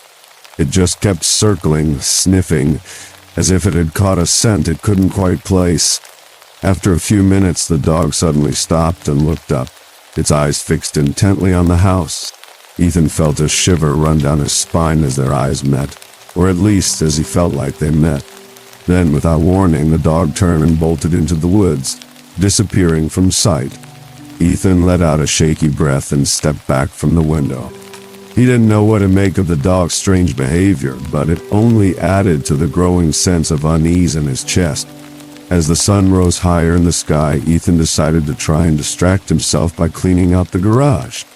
Maybe physical work would help clear his head. But as he sorted through old boxes and tools, he couldn't shake the feeling that something was off. That night, as he lay in bed, he heard the growl again. This time, it was closer. And this time, it wasn't alone. The disappearance, the dinner, a relic of a bygone era, hummed with the soft crackle of the jukebox and the occasional clatter of dishes. The scent of grease and coffee lingered in the air, but Ethan's stomach churned with unease. He glanced at his watch for what felt like the 100th time, the fluorescent light above flickering lazily. Lila was supposed to meet him 15 minutes ago. Ethan sighed and signaled the waitress, a woman named Mrs. Jenkins, whose tight curls seemed as stiff as her smile. "Hey, have you seen Lila tonight?" he asked, trying to keep his tone light. Mrs. Jenkins' expression faltered, her eyes darting around the dinner before settling on him. "Oh, sweetie, she was here earlier. Had a milkshake and left about an hour ago," she replied, her voice tinged with a nervous tremble. Ethan's brow furrowed. "Did she say where she was going?" Mrs. Jenkins hesitated, her hands fidgeting with the notepad. "She argued with a man, tall, in a denim jacket. Looked a lot like your father, if I'm honest." Ethan's heart slammed against his ribs. He threw a few dollars on the counter and rushed out, the cool evening air slapping him in the face. The streets were eerily quiet, save for the distant bark of a stray dog that followed him as he walked, its eyes glowing in the dark. He approached the local convenience store where the clerk, a lanky teenager named Jake, was restocking chips. "Have you seen Lila?" Ethan asked, his voice tight with worry. Jake shook his head, his eyes wide. "Haven't seen her since she left the dinner. It's been weird around here lately, man. People acting strange, and then they're just gone." Ethan thanked him and continued his search, the streets growing darker and more deserted. Shadows stretched long and sinister, like skeletal fingers reaching out. He quickened his pace, the silence punctuated by the rustle of leaves and the occasional hoot of an owl. As he approached his house, a sense of dread settled over him. The front door was wide open, creaking softly in the breeze. Ethan's breath hitched as he stepped inside, calling out, "Lila, are you here?" The only response was the echo of his own voice. He moved cautiously through the house, each creak of the floorboards making him flinch. The living room was in disarray, furniture askew. On the floor lay Lila's phone, the screen cracked and smeared with blood. Ethan's heart raced as he knelt down, his fingers trembling as he picked it up. A low chuckle drifted from behind, sending chills down his spine. "You're next," a voice growled, sending Ethan spinning around. There, in the shadows, stood a figure that was the spitting image of his father. Ethan's blood ran cold as the figure stepped forward, its presence filling the room with an unspeakable darkness.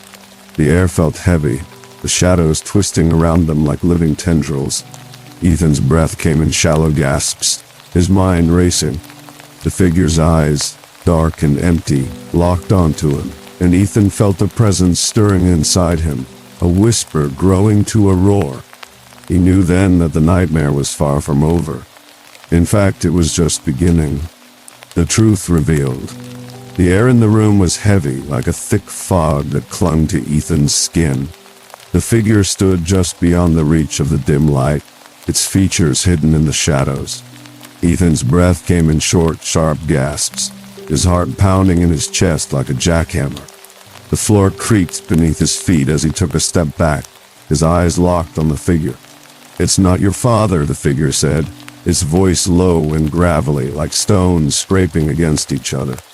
It stepped forward, and Ethan saw that it wasn't quite human. Its form was shifting, like smoke on the wind, but there was something familiar about it. "Your father is gone," it continued, its voice echoing in Ethan's mind. "He was weak, just like the others. But you are different." Ethan's mind raced. What did it mean? Who was this thing? It didn't feel like a ghost or a monster. It felt older, like something that had been around for centuries. The air around it seemed to ripple, like the surface of a pond hit by a stone. The figure took another step closer, and Ethan could see its face. It wasn't his father's face, but there was something familiar about it. It had the same sharp jawline, the same piercing eyes. But where his father's eyes had been warm, this thing's eyes were cold, empty. "You have a choice to make," the figure said, its voice dripping with an otherworldly intensity. "The darkness inside you is growing stronger. It's in your blood, a part of your family's legacy. You can try to ignore it, to run from it, but it will always find you. Or you can face it, confront it head on, and take control." Ethan's hands were shaking, his palms slick with sweat. He wiped them on his jeans, his eyes never leaving the figure. "What are you talking about?" he demanded, trying to keep his voice steady. "What darkness?" The figure laughed, a sound that was like a low, rumbling growl. "You know," it said. "You've always known. The whispers in the dark, the shadows that move when you're not looking. It's the same darkness that consumed your father, your grandmother, and all the others before her. It's the same darkness that's inside you now." Ethan's stomach twisted, a cold dread settling in the pit of his gut. He had always felt it, that presence lurking just out of sight, but he had tried to ignore it, to tell himself it was just his imagination. But now, standing here, he couldn't deny it anymore. The figure took another step closer, and Ethan could feel its breath on his skin, cold and metallic. "You can't escape it," it whispered. "But you can control it. You can use it." Ethan's mind was spiraling. He didn't know what to believe. Was this thing telling the truth? Or was it just another part of the curse trying to trick him? He thought about the journal, about the words his grandmother had written. The darkness doesn't come from outside. It's born within. It's in our blood. He looked at the figure, his eyes narrowing. "And what are you?" he asked. "Are you part of the curse? Or are you trying to help me?" The figure didn't answer. Instead, it turned and walked away, disappearing into the shadows. Ethan was left standing there, alone in the dark, his heart still pounding in his chest. He didn't know what to do, but he knew he couldn't stay in this house any longer. He had to get out to find someone who could help him. As he turned to leave, he heard a faint whisper in his ear. "You're not safe here," it said. "You're not safe anywhere." Ethan spun around, but there was no one there. The whisper seemed to come from all around him, echoing off the walls. He took a deep breath and tried to calm himself down. He had to be rational. He had to figure out what was going on. He walked through the house, checking each room, but there was no one there.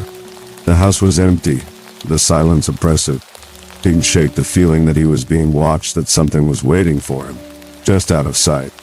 Finally, he made his way to the front door. He grabbed the handle and pulled it open, stepping out into the cool night air. The town was quiet, the streets deserted. Ethan looked around, but there was no one in sight. He took a deep breath and started to walk, his feet carrying him towards the edge of town. As he walked, he heard footsteps behind him. He turned, but there was no one there. The footsteps stopped, and the silence was more unsettling than the sound had been. Ethan quickened his pace, his heart pounding in his chest. He didn't know where he was going, but he knew he couldn't stay in that house any longer. He walked for what felt like hours, the darkness pressing around him. He could feel the weight of the curse bearing down on him, the darkness inside him growing stronger. He didn't know if he could control it, but he knew he had to try. Finally, he saw a light in the distance. It was a small dinner. The only place in town was still open. Ethan quickened his pace, his legs aching as he ran towards the light. He pushed open the door and stepped inside, the warmth of the dinner enveloping him like a hug. The waitress looked up as he entered, her eyes narrowing as she took in his disheveled appearance. "You okay, honey?" she asked. Ethan nodded, taking a seat at the counter. "Yeah," he said. "I just needed to get out of the house for a while." The waitress nodded sympathetically. "I know how that is," she said. "This town can be pretty creepy at night." Ethan smiled, feeling a small sense of relief. Maybe he wasn't alone. Maybe there were people who understood what he was going through. As he sat there, sipping a cup of coffee, he couldn't shake the feeling that he was being watched. He looked around the diner, but there was no one there. The waitress was cleaning tables, her back to him. The only other person in the diner was an old man sitting in the corner, his face hidden behind a newspaper. Ethan's eyes lingered on the old man. There was something familiar about him, something that made Ethan's skin crawl. He couldn't place it, but he knew he had seen the man before. As he sat there, trying to make sense of everything that was happening, Ethan realized that he couldn't trust anyone, not even himself. The darkness inside him was growing stronger, and he didn't know how much longer he could hold it back. The lights in the dinner flickered, and Ethan's heart skipped a beat. He looked around, but no one else seemed to notice. The waitress continued cleaning. The old man remained hidden behind his newspaper. Ethan's hands were shaking as he reached for his coffee. He took a sip, the bitter taste filling his mouth. He didn't know what to do, but he knew he couldn't give up. He had to find a way to break the curse, to free himself from the darkness that had haunted his family for so long. As he sat there trying to gather his thoughts, Ethan heard a faint whisper in his ear. "It's not over," it said. "It's just beginning." Ethan spun around, but there was no one there. The whisper seemed to come from all around him, echoing off the walls of the dinner. He looked at the waitress, but she was oblivious to what was happening. The old man in the corner was still reading his newspaper, his face hidden. Ethan's heart was racing, his breath coming in short, sharp gasps. He didn't know what to do, but he knew he couldn't stay here. He had to keep moving, to find a way to confront the darkness head on. He pushed his chair back and stood up, his legs trembling beneath him. He took a deep breath and walked out of the diner, the cool night air greeting him like an old friend. He didn't know where he was going, but he knew he couldn't stay in this town any longer. As he walked away from the dinner, Ethan felt a sense of determination wash over him. He was going to face the darkness, to confront it once and for all. He didn't know if he would survive, but he knew he had to try. The darkness was growing stronger, the whispers in his ear more insistent. But Ethan was ready. He was going to fight back, to take control of his destiny. He was going to break the curse, no matter what it took. And as he walked into the night, the shadows closing in around him, Ethan knew that his journey was just beginning. The truth had been revealed, and now he had to face it head on. The darkness was coming for him, but Ethan was ready. He was going to fight. The descent into madness. The darkness enveloped Ethan like a suffocating shroud, each breath a struggle against the oppressive silence. He fumbled through the blackness, his hands trembling as they brushed against walls that felt alive, their surfaces icy and damp. The air was thick with the scent of decay, and the creaks of the old house echoed ominously. Creak, creak, as if each step was a betrayal. Whispers began as a faint hum, a gentle buzz in his ear, growing louder with each heartbeat. They were indistinct at first, a chorus of voices that swirled around him like a vortex. Then words began to form. Ethan, Ethan, echoing in his mind, each syllable a dagger to his sanity. He spun around, but the emptiness mocked him, the shadows twisting into forms that danced at the edge of his vision. Suddenly the lights flickered, revealing shadowy figures that loomed closer with each blink. They were faceless, their forms shifting like smoke, each representing a fear Ethan had buried deep. One resembled a giant spider, its legs skittering with an eerie scratch against the floor. Another figure, tall and gaunt, mirrored his deepest insecurities, its presence a cold whisper of failure. Lila's voice cut through the chaos, her tone desperate. "Ethan, help!" pulling him towards the stairs. He stumbled, hope rising, only to vanish as he reached the landing. The realization hit him like a sledgehammer. It was a trap, a cruel illusion crafted by the darkness. The betrayal stung, and with it the shadows surged, their whispers a cacophony of laughter and scorn. Ethan's world narrowed to survival. He staggered through the house, each move chaotic. A vase crashed into the floor, shatter, and he winced, the sound magnified in his fractured mind.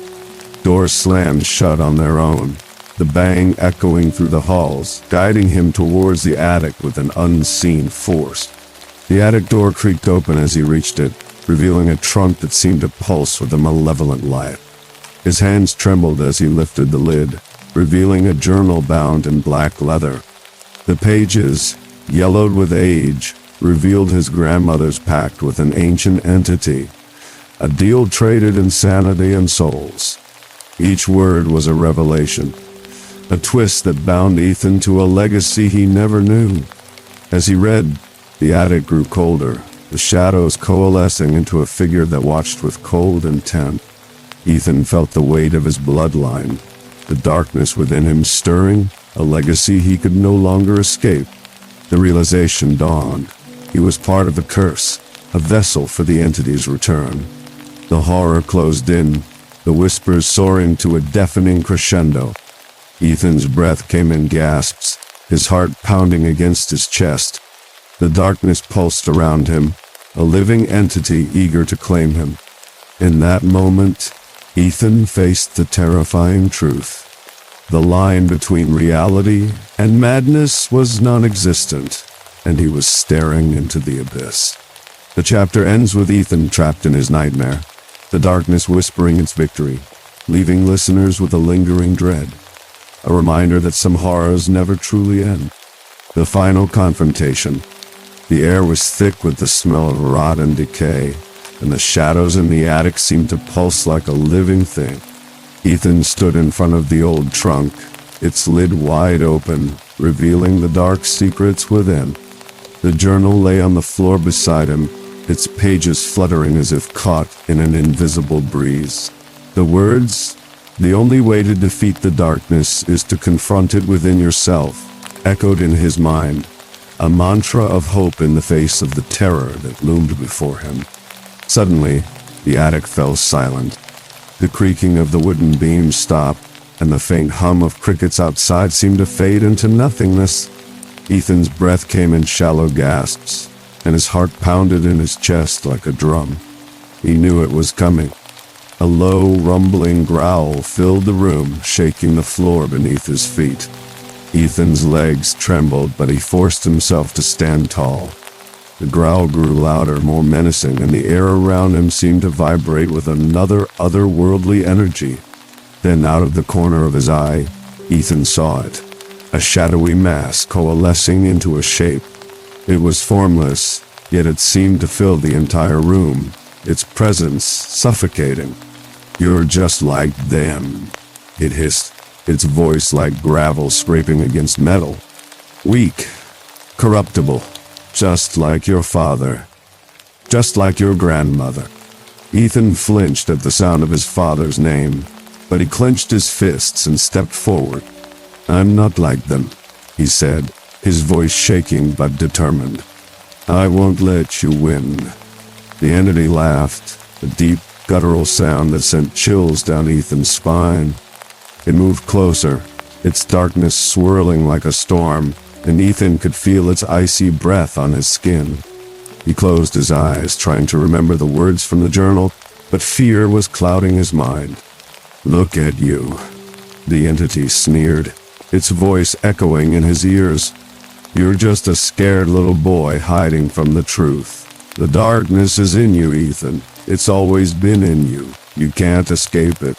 Ethan's eyelids snapped open and he screamed, "I'm not afraid of you!"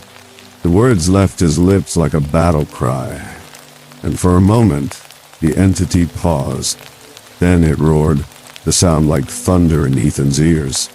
The attic shook violently, and Ethan stumbled, barely catching himself on the trunk. The lights flickered one last time before going out completely, plunging him into total darkness. In the blackness, Ethan heard whispers, faint, urgent whispers that seemed to come from all around him. They were voices he recognized, his father's, his grandmother's, and even Lila's. "Help me!" Lila's voice pleaded, but Ethan knew it was just another trick.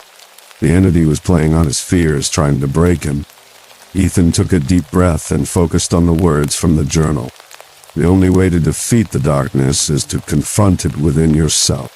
He closed his eyes and turned inward, searching for the strength to face the evil that had haunted his family for so long. As he stood there, the whispers grew louder, more desperate. The entity's laughter echoed through the attic, but Ethan ignored it. He pictured himself as a child, standing in this very house, laughing with his father before everything fell apart.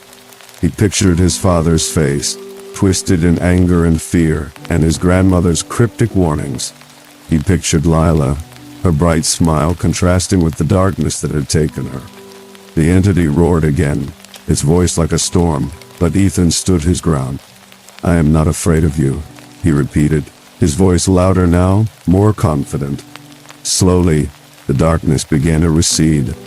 The whispers faded and the cold, oppressive air warmed slightly. Ethan opened his eyes to find the attic bathed in faint, flickering light. The entity was still there, but it was smaller now, its form less defined. "You're not like them," Ethan said, his voice firm. "You're not my family. You're just a monster, and I'm not afraid of you." With a final deafening roar, the entity lunged at Ethan, but he didn't flinch. Instead, he reached out with a trembling hand and touched the darkness. It was cold, impossibly cold, but he held his ground. "I am not afraid," he whispered, his breath visible in the chill of the attic. The entity let out a final guttural scream before dissipating into nothingness. The attic fell silent once more, the shadows retreating into the corners of the room. Ethan stood there, his chest heaving, his hands shaking but victorious. For a moment there was peace. But as he turned to leave, he noticed something on the floor near the trunk, a sealed bag labeled Exorcist Barf Bag, identical to the one he had found earlier. He picked it up, his fingers trembling. Then he heard a faint whisper in his ear. "It's not over." Ethan spun around, but he was alone. The whisper seemed to echo in his mind, growing louder and louder until it became a deafening roar. And then everything went black. Epilogue, the aftermath. The morning sunlight streamed through the dusty windows of Ethan's childhood home, casting long golden rays across the floor. The air was still heavy with the scent of decay, but the oppressive silence that had hung over the house like a shroud was gone, or so it seemed. Ethan lay in bed, his chest heaving as if he'd just run a mile, though he hadn't moved in hours. His sheets were drenched in sweat, and the memory of the previous night's events swirled in his head like a stormy sea. Had it all been a dream? Or had it been real? He couldn't tell. With a shaky hand, he wiped the sweat from his brow. The room was quiet. No whispers, no creaking floorboards, no shadowy figures lurking in the corners. For the first time in weeks, the house felt still. But Ethan's relief was short-lived. As he swung his legs over the side of the bed, his foot knocked against something hard. He froze, his heart pounding in his chest. Slowly, he leaned over the edge of the bed and peered into the darkness beneath it. There, nestled in the dust bunnies, was a small, sealed exorcist barf bag. It was identical to the one he'd found in the attic, the same strange symbol etched into the side, the same faint, unnatural smell wafting from it. Ethan's breath caught in his throat as he reached down and picked it up. The bag felt heavier than it should have, and the material was unnervingly warm to the touch. "What the hell?" he muttered to himself. He turned the bag over in his hands, studying it as if it might suddenly reveal its secrets. But it remained as mysterious as ever. With a deep breath, he set the bag on the floor and stood up, his legs trembling beneath him. Maybe it was just his mind playing tricks on him again. Maybe it wasn't real. Maybe none of it was real. The thought gave him a flicker of hope.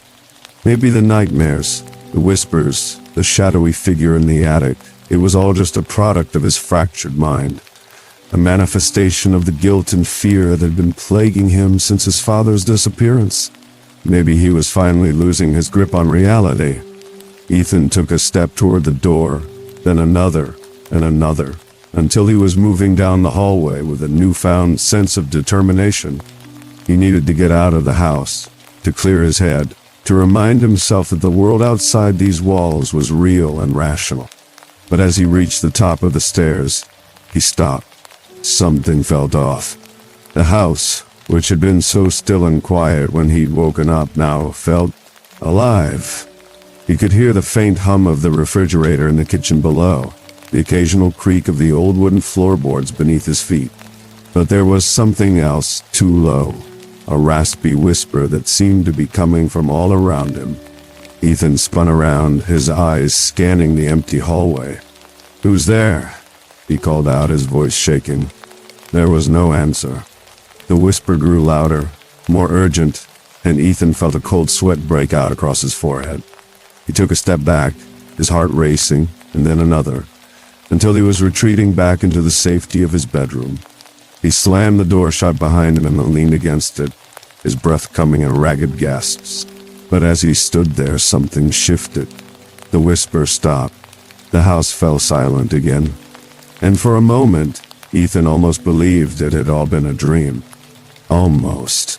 Then he heard the sound of footsteps. Light, deliberative footsteps coming from downstairs. Ethan's blood ran cold. "Hello," he called out, his voice barely above a whisper. "Is anyone there?" No one answered. The footsteps stopped and the house was quiet once more. Ethan waited, his ear pressed against the door, but there was nothing. Slowly he turned the handle and stepped out into the hallway. The house was still and silent, the only sound the creak of the stairs beneath his feet as he made his way down to the kitchen. The kitchen was just as he'd left it the night before, except for one thing. On the table, right next to the sealed exorcist barf bag, was a note. It was written in the same familiar handwriting as the one he'd found earlier, the one that looked just like his father's.